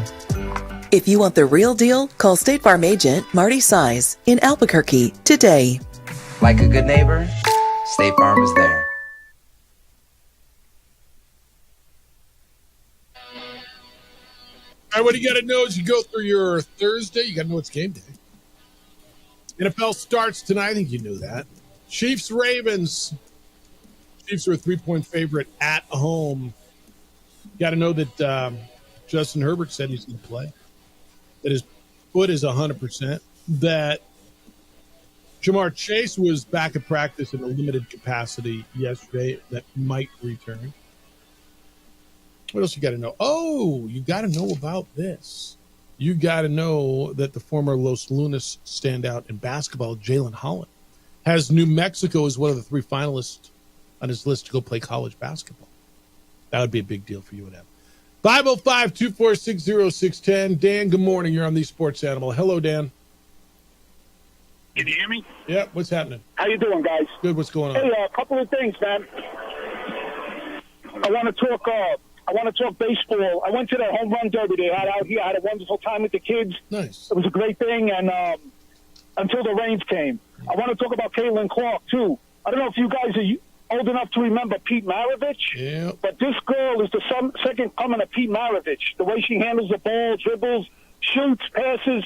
She's the female version of Pete Maravich. She's great to watch. And then finally, I want to talk about the New York Mets right now. They're the hottest team in baseball. They got a power-hitting shortstop that can hit home runs from both sides of the plate. He's up for MVP. I think he's going to beat Ohtani for the MVP. And look out for the Mets. They're on a hot winning streak, and it looks like they're going to make the playoffs. And look out for them, especially you Dodger fans. We're coming for you. Thanks, guys. All right. Appreciate it. 505-246-0610 is where that started. So the Mets are playing some ball right now. Mets are 8-2 in their last 10 and have won 7 in a row. The Mets are 7.5 games out, so really what they're looking at is the wild card situation. And the wild card situation right now, they are a half game out of the final spot, trailing the Braves. Padres and Diamondbacks have those two right now, and then the Braves have the last one, and it's the Mets a half game back. So look out for the Mets. Rudy, good morning. You're on the Sports Animal. Good day, sir. Good day. So we're going to find out real quick here how good Michigan is. Yes. Yes. No small task. They've won 29 straight home games. They haven't lost a home game since 2019. And that includes playing Ohio State. So we're going to see how good Texas is, too. Hopefully Michigan comes through. I think their defense is just going to have to carry them for a while until they figure out who is the quarterback. It's pretty tough to replace J.J. McCarthy. And Blake Corum, I think we got a replacement for him in Edwards. And I think they have plenty of talent at the receiver and the offensive line. So we'll see if they can move the ball against a really good Texas defense. And then tonight, I never thought I'd have to go hunting for what app I may have to watch NFL football. It's on NBC tonight, dude. Now, tomorrow, it's on NBC? Tomorrow's when you got to go hunting. So tonight's game is on NBC and Peacock. Tonight. Tomorrow night's game is on Peacock. Okay, well, I'll be down at the Butte, so we'll see if I even catch that game. All right. Do they have Peacocks down at the Butte? I'm sure Los Arcos or one of those, sports bars down there might have it, but we'll see. I might just be having so much fun on the lake, I even skip NFL Friday night. Hey, what's game day like at the Big House when when game day and Fox pregame and everybody's there? What's it like in Ann Arbor? Any fun? I've been at 3 of them, and it's mania. I mean, people get up at midnight to go out there to be first in line. There's people everywhere. And, of course, everybody has their sign. I wonder if Valerie Espinosa is going to make it out to College Game Day in Ann Arbor. I think it's live from Ann Arbor this week. It is. There's that New Mexico State flag and the Lobo flag. She's done an incredible job doing that. I don't know what possesses people to be that committed, but I'm glad they are. Yeah. All right. Enjoy the Butte. Yeah. So, game day, dude, the child is pumped. She said campus is like rocking. Texas, Michigan. I guess I can watch game day on ESPN Plus, right? I can watch it on my app on my phone, right? YouTube TV's got it. I know that. They got to figure this out quick. I mean, this is going to be the weekend with this ESPN, Disney / DirecTV issue. And those of you who don't have it, you're like, yeah, whatever, I don't care. And those of you who do are starting to realize, I got to figure this thing out. A lot of college football on Saturday. There's, like around here, New Mexico State plays on ESPN2 on Saturday night. But the ESPN schedule, I mean, it just is what it is. It's gonna hit you on Monday. Is ABC running? Well, it's ABC too. It's Monday Night Football, right? I mean, it's Monday Night Football.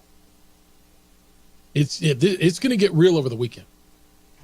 It's one thing when you don't get Sports Center and you don't get the McAfee show or whatever. You don't get Around the Horn. And I got to watch WNBA at night on another channel. But it's gonna be really loud and real this weekend. And yeah, dude, I hate ending on something like this, but did you see the story of the Ugandan Olympic runner? Her name is Rebecca Cheptegei, who was basically set on fire by her boyfriend and died. This story is it is so disturbing, and I waited till after breakfast. Hopefully you're finished with breakfast. But she's an Olympic marathon runner. She was 33 years old. She died after being burned by her boyfriend. So she was living in this colony. She suffered on burns on 75% of her body when her boyfriend, a guy named Dixon Indiema, allegedly poured gasoline on her and lit her on fire. There was an altercation that stemmed from a disagreement over land. JJ.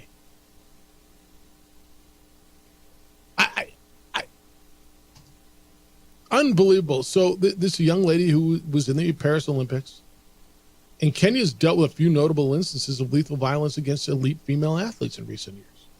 In 2021, there was another Olympic runner, Agnes Tirop, stabbed to death. Her husband is accused of killing her. They had another female athlete suffocated to death with a pillow by her boyfriend. Evidently, this is a huge epidemic in Africa. Violence against women, many married women.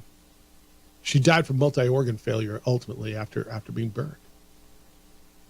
Sorry about that, but I mean, you're going to hear about it, and I want to tell you, it's just evidently she had just bought some land, and her and this guy, her partner, Dixon Indiema, were arguing over the land, and he poured gasoline on her and lit her on fire. Oh. All right, can I find a better story to end the day with? I mean, I don't know how you segue out of that. But I guess I'm the guy who went there, so I apologize. But, I mean, it's just, you had to know about it. Oh, what else do you need to know as you go through your day? Caitlin Clark. Caitlin Clark with the triple-double last night. The rebound, by the way, did you watch the game to the very end? The Fever game?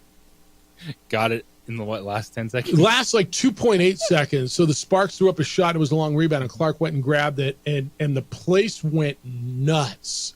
Man, Everybody. That was Russell Westbrook. He'd get torched. Yeah. It's not like she stole the rebound from someone. I mean, the ball came and she went and got it, but she smiled because she knew she was one rebound short of a triple-double. The whole crowd knew she just needed one rebound. When you just need rebounds to finish triple-double, you better know. And your teammates need to be boxing out. Kind of like, all right, come get it. Let's go. All right. So let me ask you, and so it didn't determine the game. The game was like a 6-7 point game.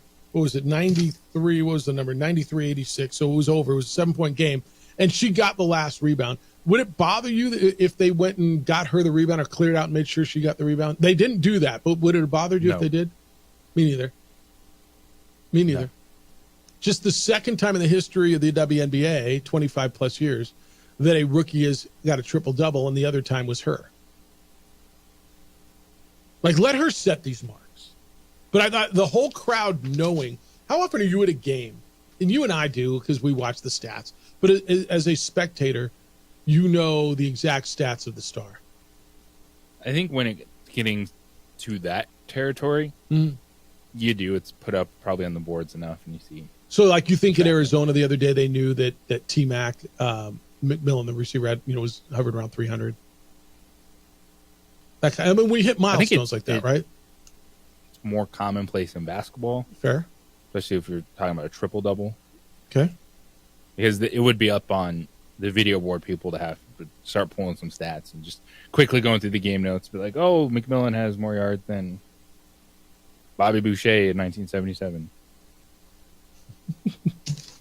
It was good, man. I like I told you earlier, I haven't watched a WNBA game in, I can't tell you, months. Stumbled upon it last night. Fever and Sparks. It was Caitlin Clark. They've lost once since the Olympic break. They've gotten to the playoffs for the first time since 2006. She was player of the month in the WNBA. She has outperformed all expectations. Like whatever your expectations were. It was a fun watch, man. I enjoyed it. Thank you to CBS Sports' Jerry Palm. He was with us today. If you missed what he had to say, you can find it on the podcast. It's on our website, sportsanimalabq.com. You click on the opening drive, and it'll be right there. The Jim Rome Show will be next. The Herd with Colin Cowherd will follow that. 2 Men On is in at 4, and then you get the Isotopes in Tacoma tonight.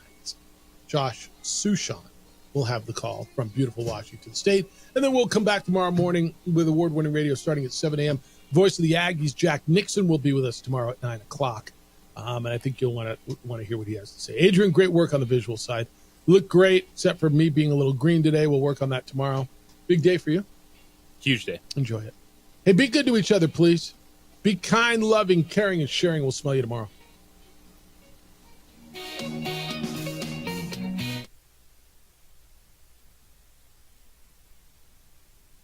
We would like to thank the following sponsors for making this broadcast possible. Albuquerque's leader in sports is ProView. From pros to prep, all your favorite action.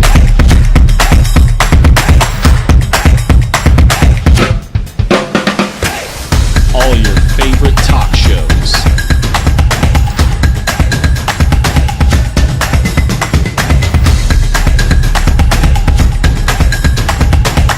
Find it on ProView Networks. Don't sacrifice quality and flavor when you're in a hurry. Golden Pride offers ribs, fried chicken, red and green chili breakfast burritos, and Frontier Sweet Rolls.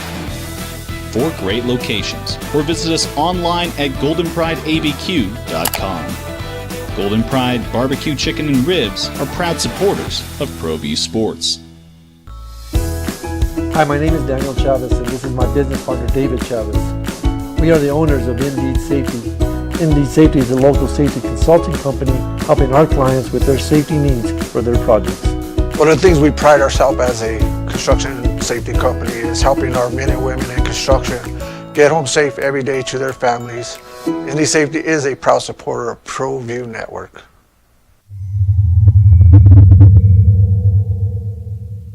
We would like to thank the following sponsors for making this broadcast possible.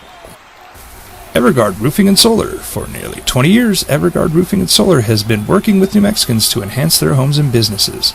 For all your roofing and solar needs in New Mexico, call 505-821-9543. Young driver, this one.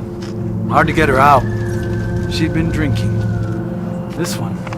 Both of them gone. They'd been drinking, and he drove clear off the road. This